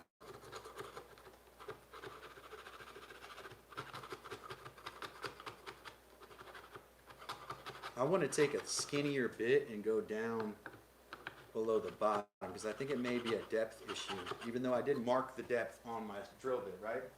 So my drill bit, if you're trying to drill a hole like this, and I don't mind instructing you on stuff I do know. You're gonna make a mark with a piece of tape on the in this case it's a chisel bit. It may have supposed to be going to that, and I only went to that, and that might be the problem. Let me see.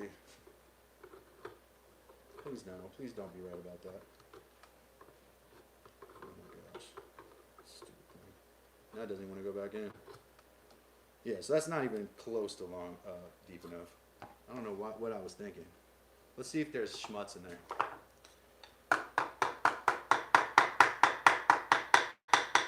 Might be part of it.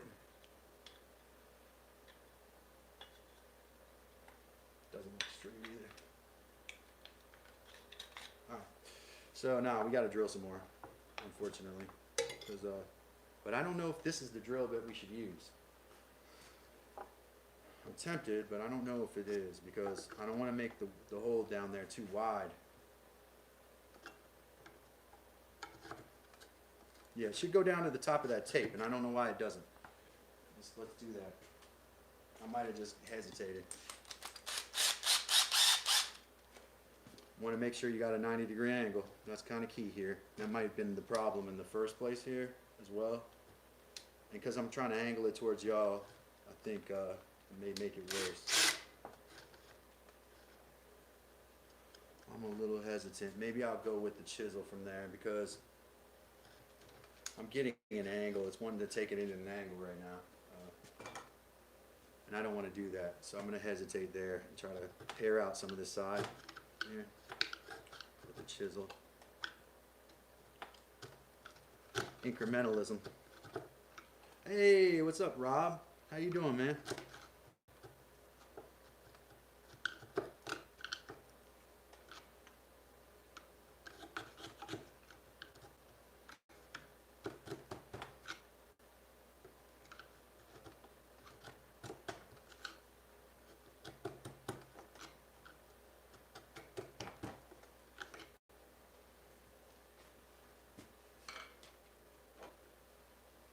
See if it'll go straight down in there now.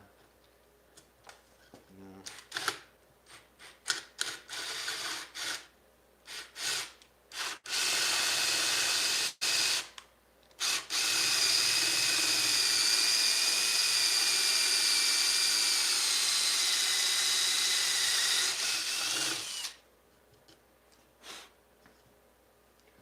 That's a sign that it's not very sharp. That is the bit. I've had this bit for years.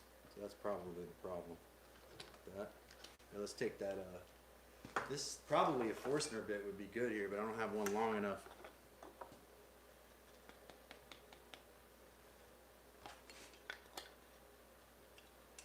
Yeah, it's definitely not completely 90. This is one of the things that's kind of worn to me. You gotta make sure it's 90. I mean, some of that I can work with the chisel and do, but there's some that's not going to be like that.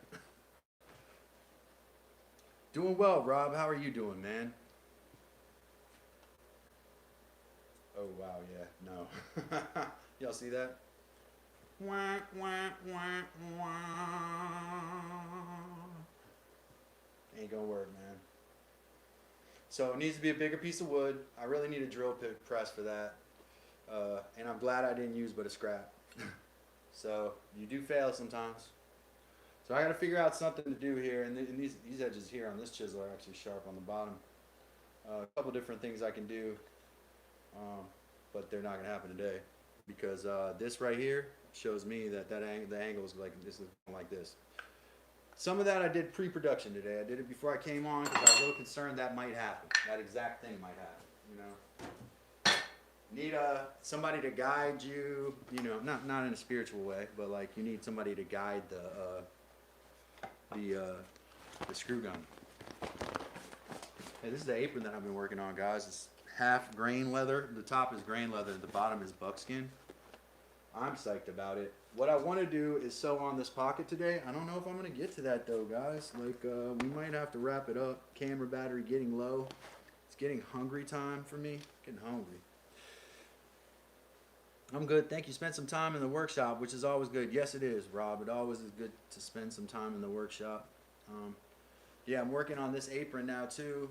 Really proud of it, actually. And that may be like... I don't get to that until tomorrow. It's possible. Let me see what my battery. Actually, I got quite a bit of battery.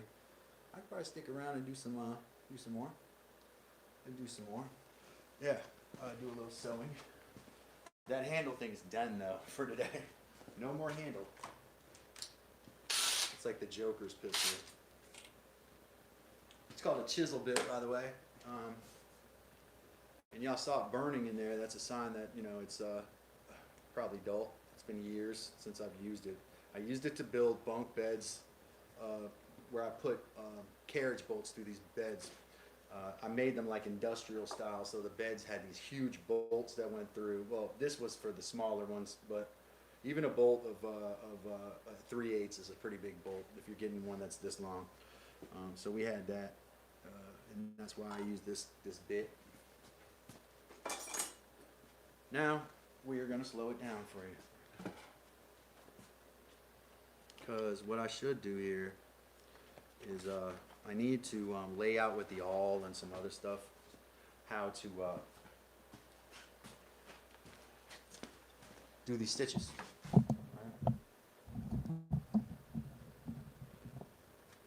By the way, earlier today, the kind of most hype part of the live stream was when I was scraping this buckskin here. Which I did a pretty good job of. It will get scraped again tomorrow, but the bottom of this is also buckskin here, what you're seeing. And before I go every day, I try to, I don't know where my scraper is. There it is. I've been trying to like scrape this once or twice a day too. It helps break it in. Like I'm not breaking it against the post all the time. I like the kind of tiger stripe thing, so I'm not trying to get rid of that really. But just helps it stay soft.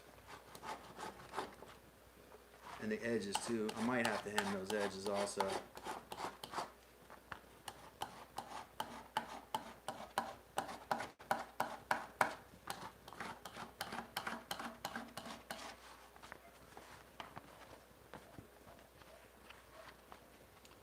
Rob says he's having problems with the cross he's making.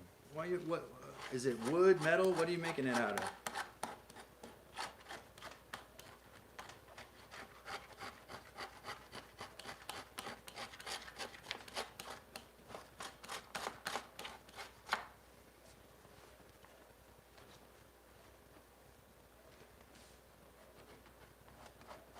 Alright, that's all the softening I'm going to do. Now I'm going to sew, guys.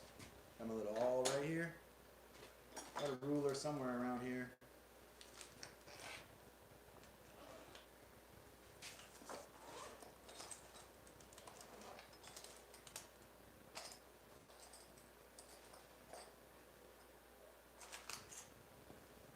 Cup of needles. Cup of needles. Look, it's cup of noodles. Couple needles. Not cup of noodles. Oh, cool. Some oak from the early 1900s.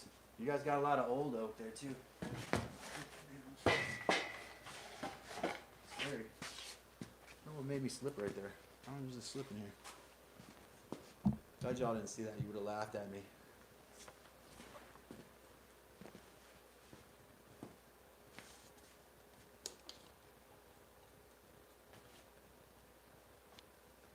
So I want this pocket to be right here, but I'm gonna have to remove it because I have to sew this strap, which holds the top and bottom pieces together, and that is gonna be done kind of the same way as these two, with just saddle stitch going across.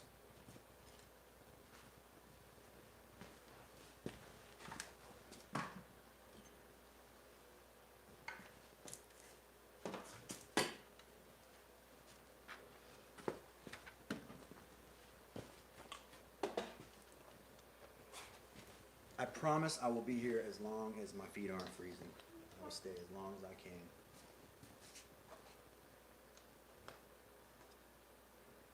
This is my thread of choice at the moment. It's kind of copperish colored thread.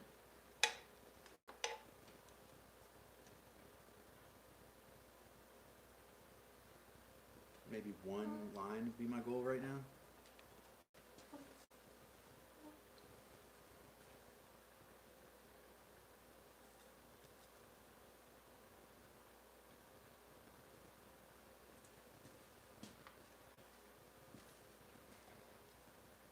It doesn't need to be perfect here. Well, no, I'm not going to get it perfect now.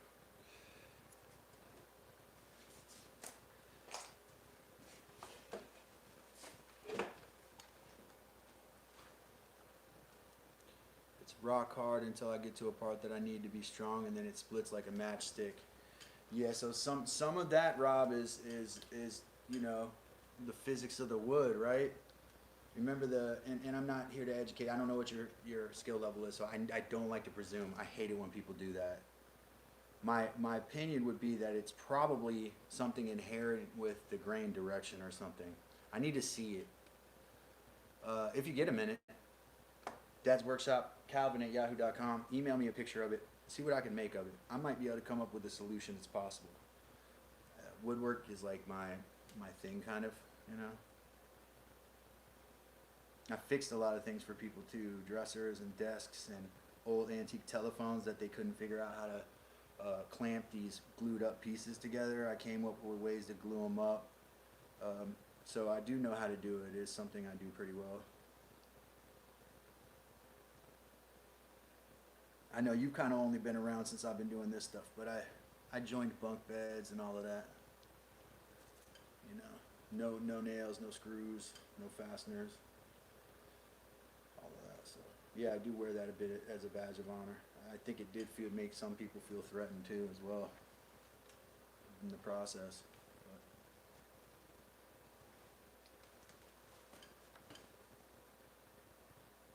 Y'all see how I'm threading these?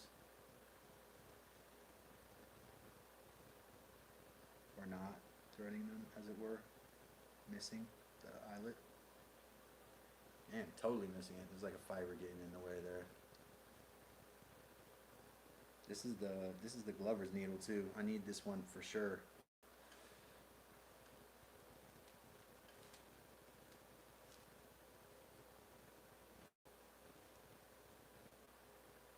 I'm gonna have to use that threader. That's really not how I'm supposed to thread the needle though. Like, I use the threader, Heather, and it's not really how I'm supposed to thread the needle. Like, it doesn't look right when I do it. Where's that thing? I might not even have it in here anymore. It's not in here. I wonder if I can use an awl to push that thing through. There's a little yellow threader that came with this thing, and I don't know what I did with it.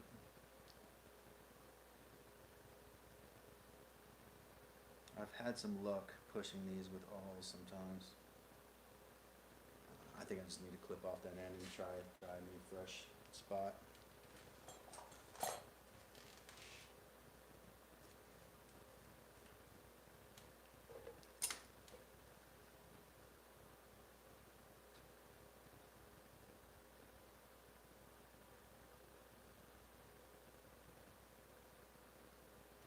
There's like, There may be some fibers in the eyelet here that are like getting in the way or something that I don't see. Because it's like pushing, you know what I mean?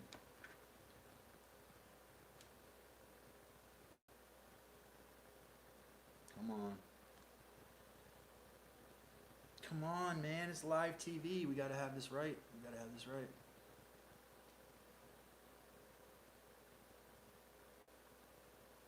I give up if I can't get this in. If I can't get this thread in, I'm going to take lunch. And see you later, homie. You know? Yeah. I'm gonna try one more time, guys. If not, this is not fit for live.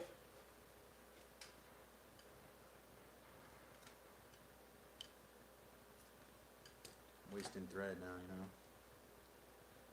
Cold air. It looks like it frays really fast too. And the eyelet, I'm gonna tell you, it looks smaller today, man. It's like the metal contracted in the cold. Like I don't have this problem, and I've threaded these needles a lot now.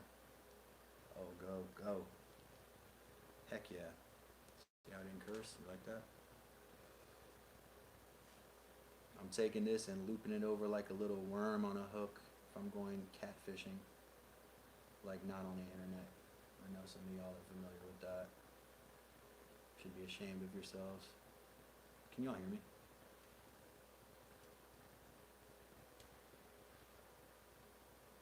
Get on my needle. Get on my needle. Get on my needle. There we go. 2 needles with thread. Done. At least that part. Alright, now the way that these were spaced is like a ½ centimeter each. That's 5 millimeters if I'm correct. Not very good with the non-freedom units. You know what I mean? So yeah, let me double check because these are kind of how I used the stick and made marks on it like a caveman, and that was how I did it. I don't look like a caveman at all, though. You see how sophisticated I look? I wouldn't, you know, I'm not that type. You can obviously tell. Today, I got it, man. Stop. Don't do that. Don't rush me, Rob. It does take forever to do all this stuff, so it's not super exciting. I'm gonna start. I guess I start right here, and this is a lot of material to go through. And then when I do the pocket, it should be about the same. I'm not going to spend a whole, this is going to be under the pocket too, so I'm not that worried about aesthetics. Though if I was, it probably still wouldn't look good if I'm being honest with y'all, because I just learned how to do this. This is an awl, and those are 3 holes that I just made. Alright, and then we're going to do this again, because I just want 3 more. And I might follow that, because there's a little bit of a curve there. I know it looks like a crooked stitch, but it kind of follows the curve. We'll do it like that.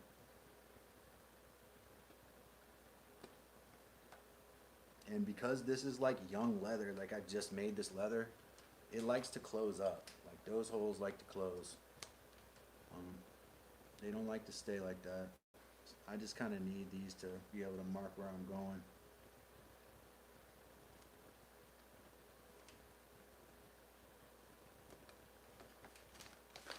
I don't mind that that's going down a little bit. I'm going to do that over here too. I'll make a little scrape line just so I remember.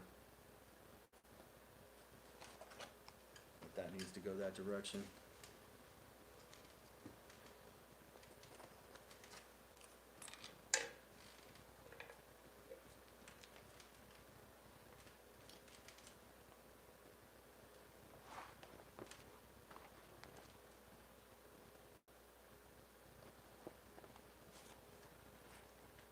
Need to get this like this.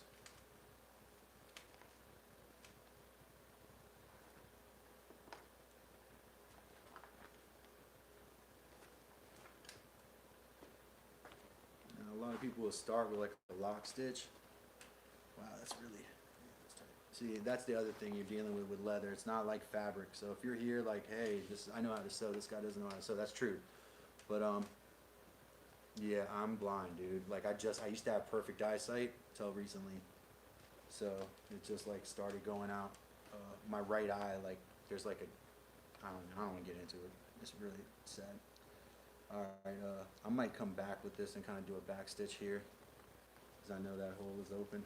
I need my thimble. Oh, I left my thimble inside, didn't I? Well, I got another way to do it. That's, I just, and I don't know if any other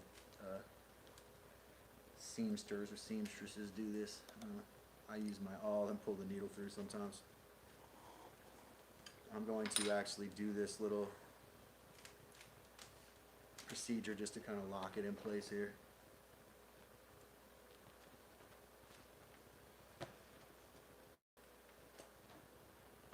That's good. Alright, now we're good to saddle stitch, I think. Right needle through. Make a cross. Alright, make a cross. Right needle through, make a cross. I forget sometimes. See, I'm new to this. Pull that down, go back through that hole. Wow, yeah, I need my thimble for this, dude. Find yourself have to push through the hole with the awl multiple times.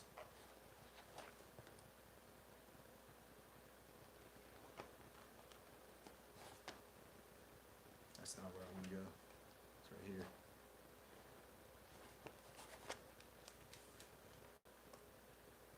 And that might be the difference between fabric and I have not had a lot of luck with this too. I gotta go from the other direction, I think. Man, it's gonna be tricky.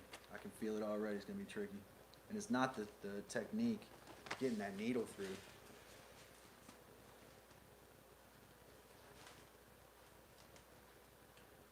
I'm gonna read the chat in just a second. I gotta get this, and I can't pull it, I can't stick it through the thread either. I should go through now.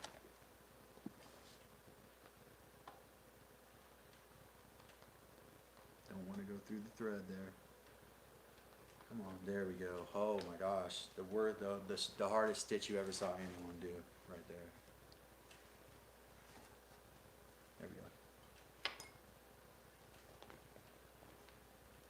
Next, through.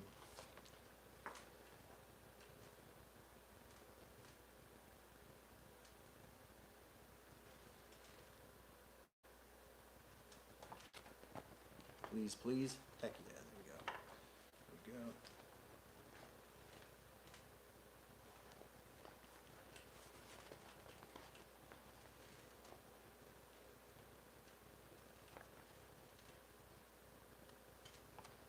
We don't want to go through the thread. That's, I understand, pretty basic, but yeah, like I said, I'm just learning.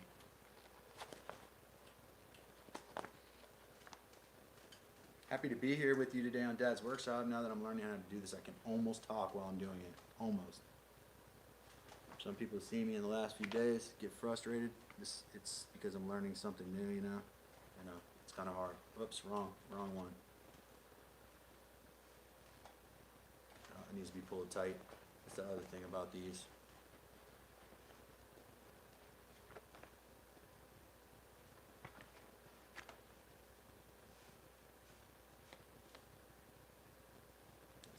Thread, see, the hole closed up on me. Yeah, the hole closed, so I gotta push the awl through to make sure there's enough gap in there for me to not go through the thread, because right now the hole closed up. Could be the temperature or just how I made the hole. There's not enough of a gap there for me to get this thread back through it. Now there should be. I know, a gaping hole, but that'll close up too, right? Because this is a skin, not a fabric. Yeah, my dad sends me these eye vitamins, so I try to take them, but sometimes I forget. I have celiac disease too, so I don't absorb vitamins very well. Like I have a real celiac and DH and stuff, so, and I've had it, apparently I had it a long time and didn't know it. So I have malabsorption as well. That's probably one of the other causes of it. Macular degeneration is in my family.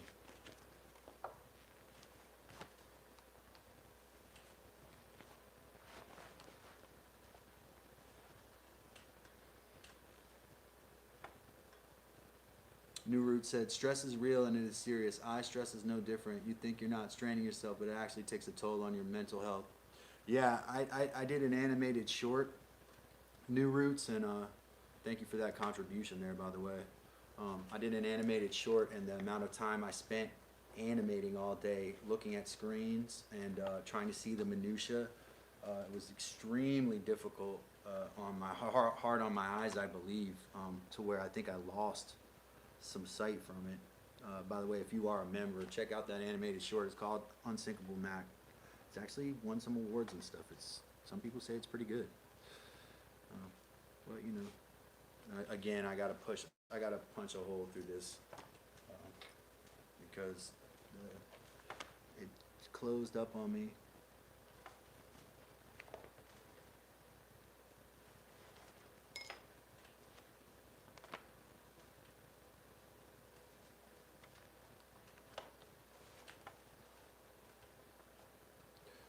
I'll tell you, I do not think that's very structural, though. I got to make sure I'm getting through, like, actual both pieces of material, which is a little tricky right here. So some of these neck stitches, I think I need to be more careful with.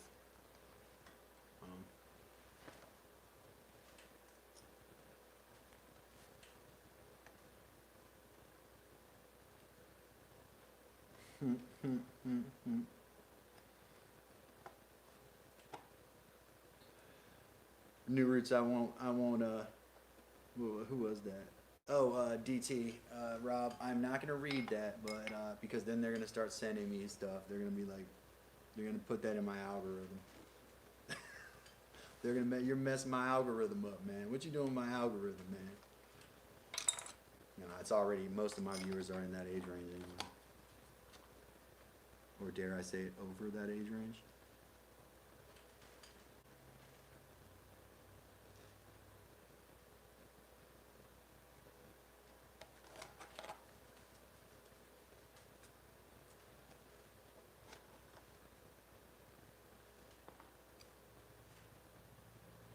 New Root said, thought I'd listen to Calvin's sweet voice as I fall asleep.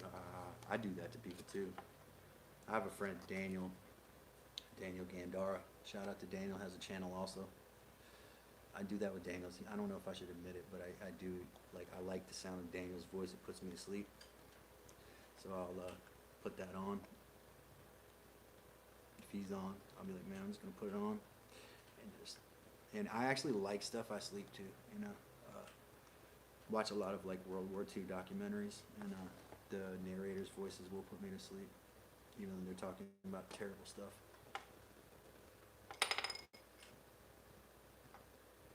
Yeah, just like that, I start getting Blue Chew ads. I should see. I said it. You tricked me into it. You tricked me into it, man. You tricked me into it. All right, let's go back a stitch here, and then go back. I want to start that top line here.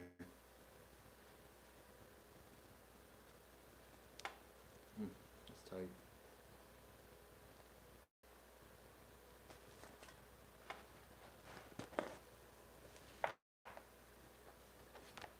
Glad I don't have Cedar here, man. He would be terrible with this stuff.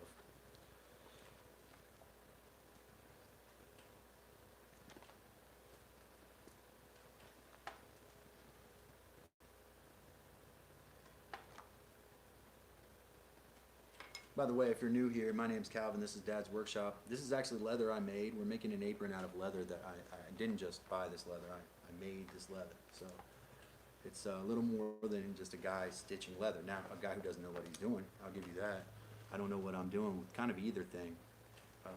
I just learned both of them. That should work, because I think that's holding on to that strap and holding on to that. Yeah, so we got redundancy there. What I want to make sure is that, you know, like when I'm building something out of wood, if I'm looking for structure, I'm not doing stitches to be cute. It's not like a decorative top stitch. It needs to actually structurally hold this piece together. So I want to make sure I'm going through these right. I need to come back to that spot here.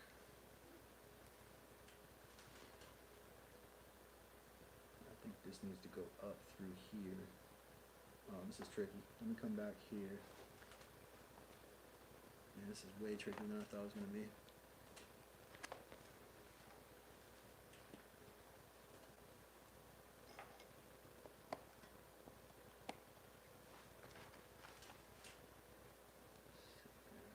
I want to go in through there.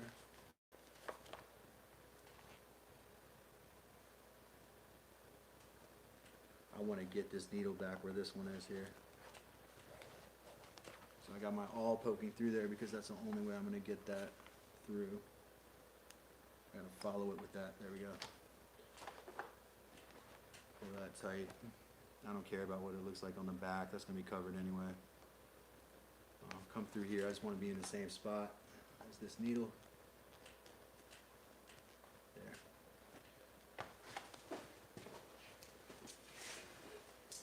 Hey, Mike Osborne, man. Did you ever get out of your house? Mike Osborne was stuck at home. He needs an Uber. Alright, let's get this one on the other side. Actually, you know what? That's not where I want this. I want this on the other side without going through the thread. I need to go back through this hole, I think. Yeah.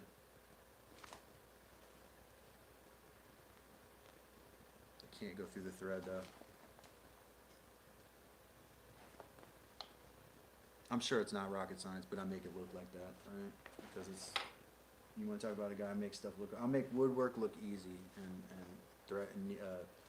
sewing look hard.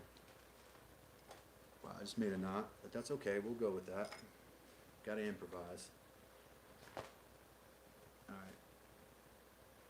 And we're gonna start that saddle stitch now. I'm gonna come back through here, I think. Nope, can't do that.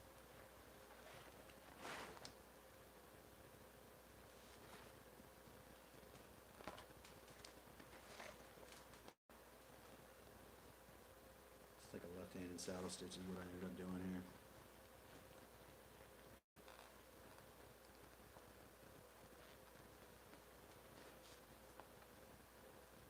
I want to go back through that. Now I'm ended up doing a back stitch is what happened, man. I kind of got disoriented. Where's my awl?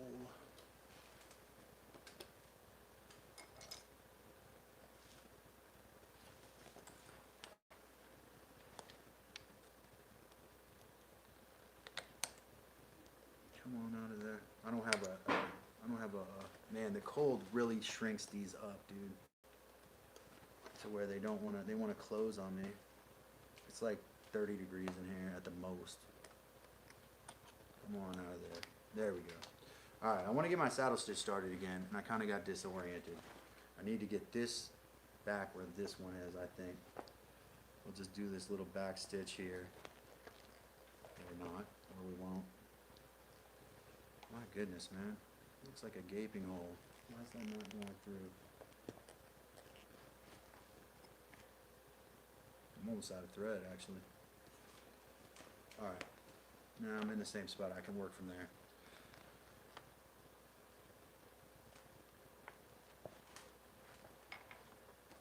Don't. Oh, man. I gave it my all, but then I dropped my all.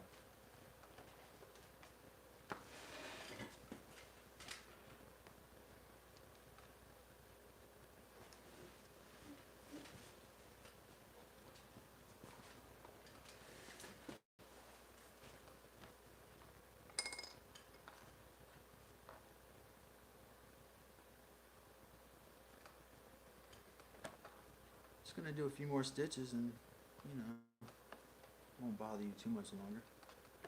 Let's make sure these are all the way through, all that material, all that material, AWL that material.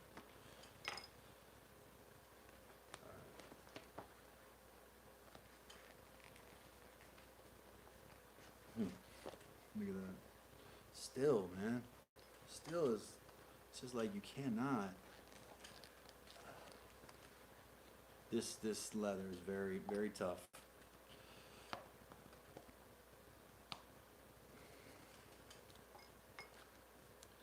Tough stuff.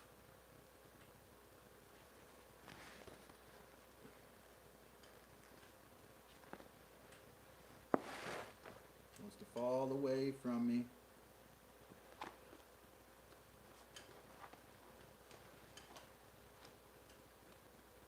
prescription industry is awful. Eat healthy, exercise, and keep your mind busy. Those are the 3 ingredients to keeping away from countless diseases. I agree, man.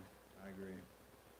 I mean, to a certain extent, they've locked me into some stuff, you know, and it's unfortunate. I think if I could go back and do it over again, you know.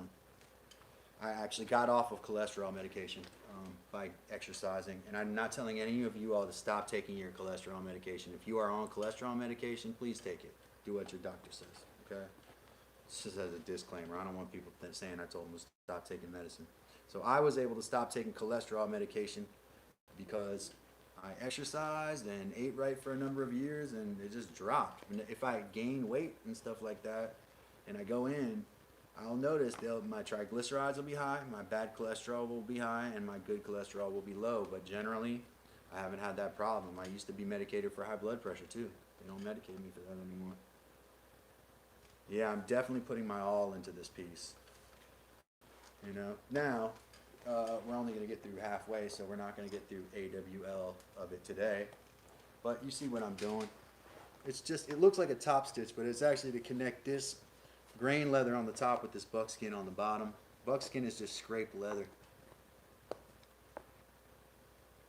Yeah, so any medication you take is going to affect your liver enzymes, so like most medications do, because they're metabolized by the liver, right? So I'm going to go back through this hole right here. So you're taking a lot of Tylenol. The doctors will tell you to come back before your next, follow-up to get your liver enzymes checked. Don't take any Tylenol. Don't drink any alcohol for a day, right? Those are 2 things that they know will drive that up that a lot of people do.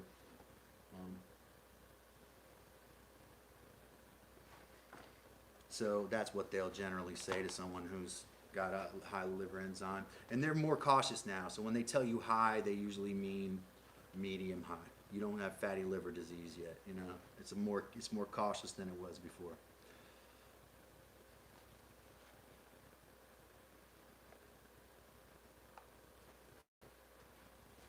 I'm just taking this stitch back and forth a little bit, like I think Mike was talking about this the other day.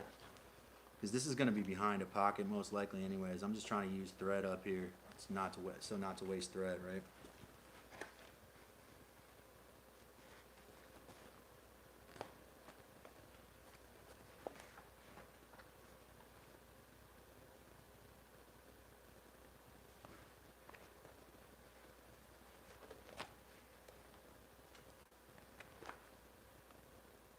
Makes it stronger too, a little bit. More thread, more locks, you know, in there, more redundancy. And I'll probably make one more stitch here.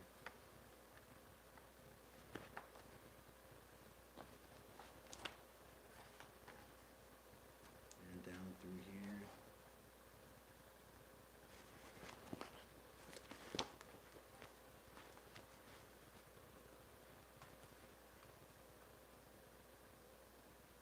Oh no, yeah, nerve blocker, yeah. Oh yeah, okay. Unfortunately, I do have fatty liver disease, but I'm able to control it by eating better. My numbers seem to always stay in the good. There you go. And flush that system with like good water. Don't overdrink water, because water is a solvent, you know, but you want to stay super hydrated too, you know. It's another way to just clean that body out. I think there's some damage you can I'm not a doctor, so I don't want to give any medical advice. But I think there's some parts of that you can improve, you know.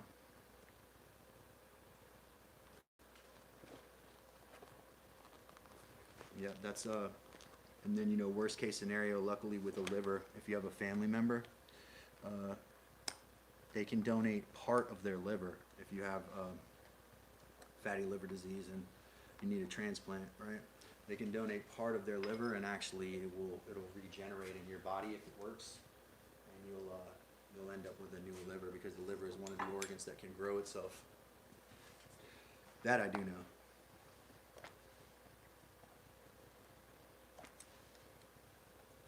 That I do know. Some of these stitches on the top may be cut at the end of the day. We'll see. Not at the end of today, but like at the end of the day. But like I always do at Dad's workshop with my little needle pouch, I've got a little X-Acto knife here that I've cut animals with, so it's not super sharp anymore, but it'll do the job here. I need to get the stitch out of my eyelet, not my actual eye, but the eyelet of the needle. Well, I'm sorry to hear that you have some health problems there, Kevin, but you know,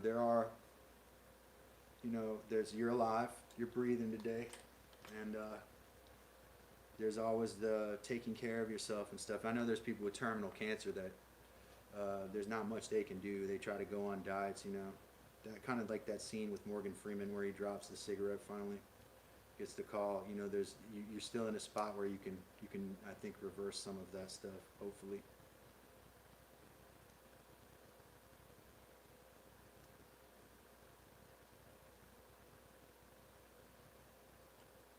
Yeah, the liver, man. The liver is, and we damage that mess so much with all of the stuff they feed us, man. The stuff they feed us, dude. Heather and I were talking about this. We got to get back to eating whole foods again. The foods that we are eating are obviously not good for us. You know, this is serious.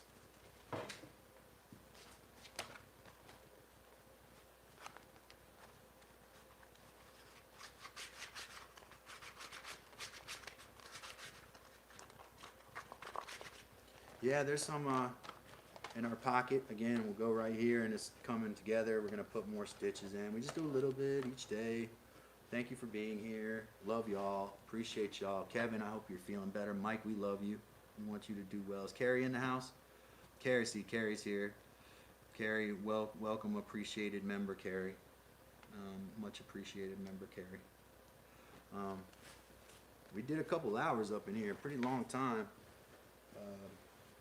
We want to give Carrie our appreciation for supporting the program for a long time too, because I got to get going here and I hate to jump out on Carrie, but my feet are freaking freezing out here. It's friggin' freezing out here, and my feet are paying the price. I think I could stay out a little longer. I think I'm not gonna push myself. Thank you all for the likes and new member. Loose 2988 said, hi there, I hope everyone's liver will be good or good soon. Me too, Loose. Me too. That's what I hope as well.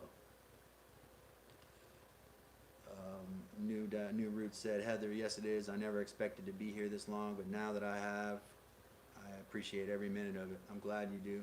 Every moment is a new opportunity to appreciate this wonderful world we're in. Mike said, dump snow on us. Carrie said, no worries, go in and get warm. Thank you, Carrie, thank you. I'm glad, I gotta have Carrie's permission. It's important. But we're working on this apron now. Did some stitching here. Some of it's okay, some of it's meh. But the point is, it's gonna hold these two pieces together. And this pocket will be here. I want it to be here, because as I have it up on here, I want to, like, when I have an apron, I want to put my hand down in the pocket of it. That's the way I am. So we'll definitely do that. Oh, thanks, Luce. Luce said, thanks for having such a lovely stream. Well, that's such a nice thing to say. I don't get those things every day. That's so nice of you. Thank you, Luce. And you have a great day as well. Y'all do the next right thing. Be nice to each other and take care of those bodies, because you only get one. Remember that. And that's not, I'm not trying to be cliche here. I'm very serious. I have to learn to take better care of myself. It's a process. Love y'all, and y'all have a great rest of your day. We'll be back tomorrow. This is Dad's Workshop. Watch the videos and share them with a friend, and we'll see you again later.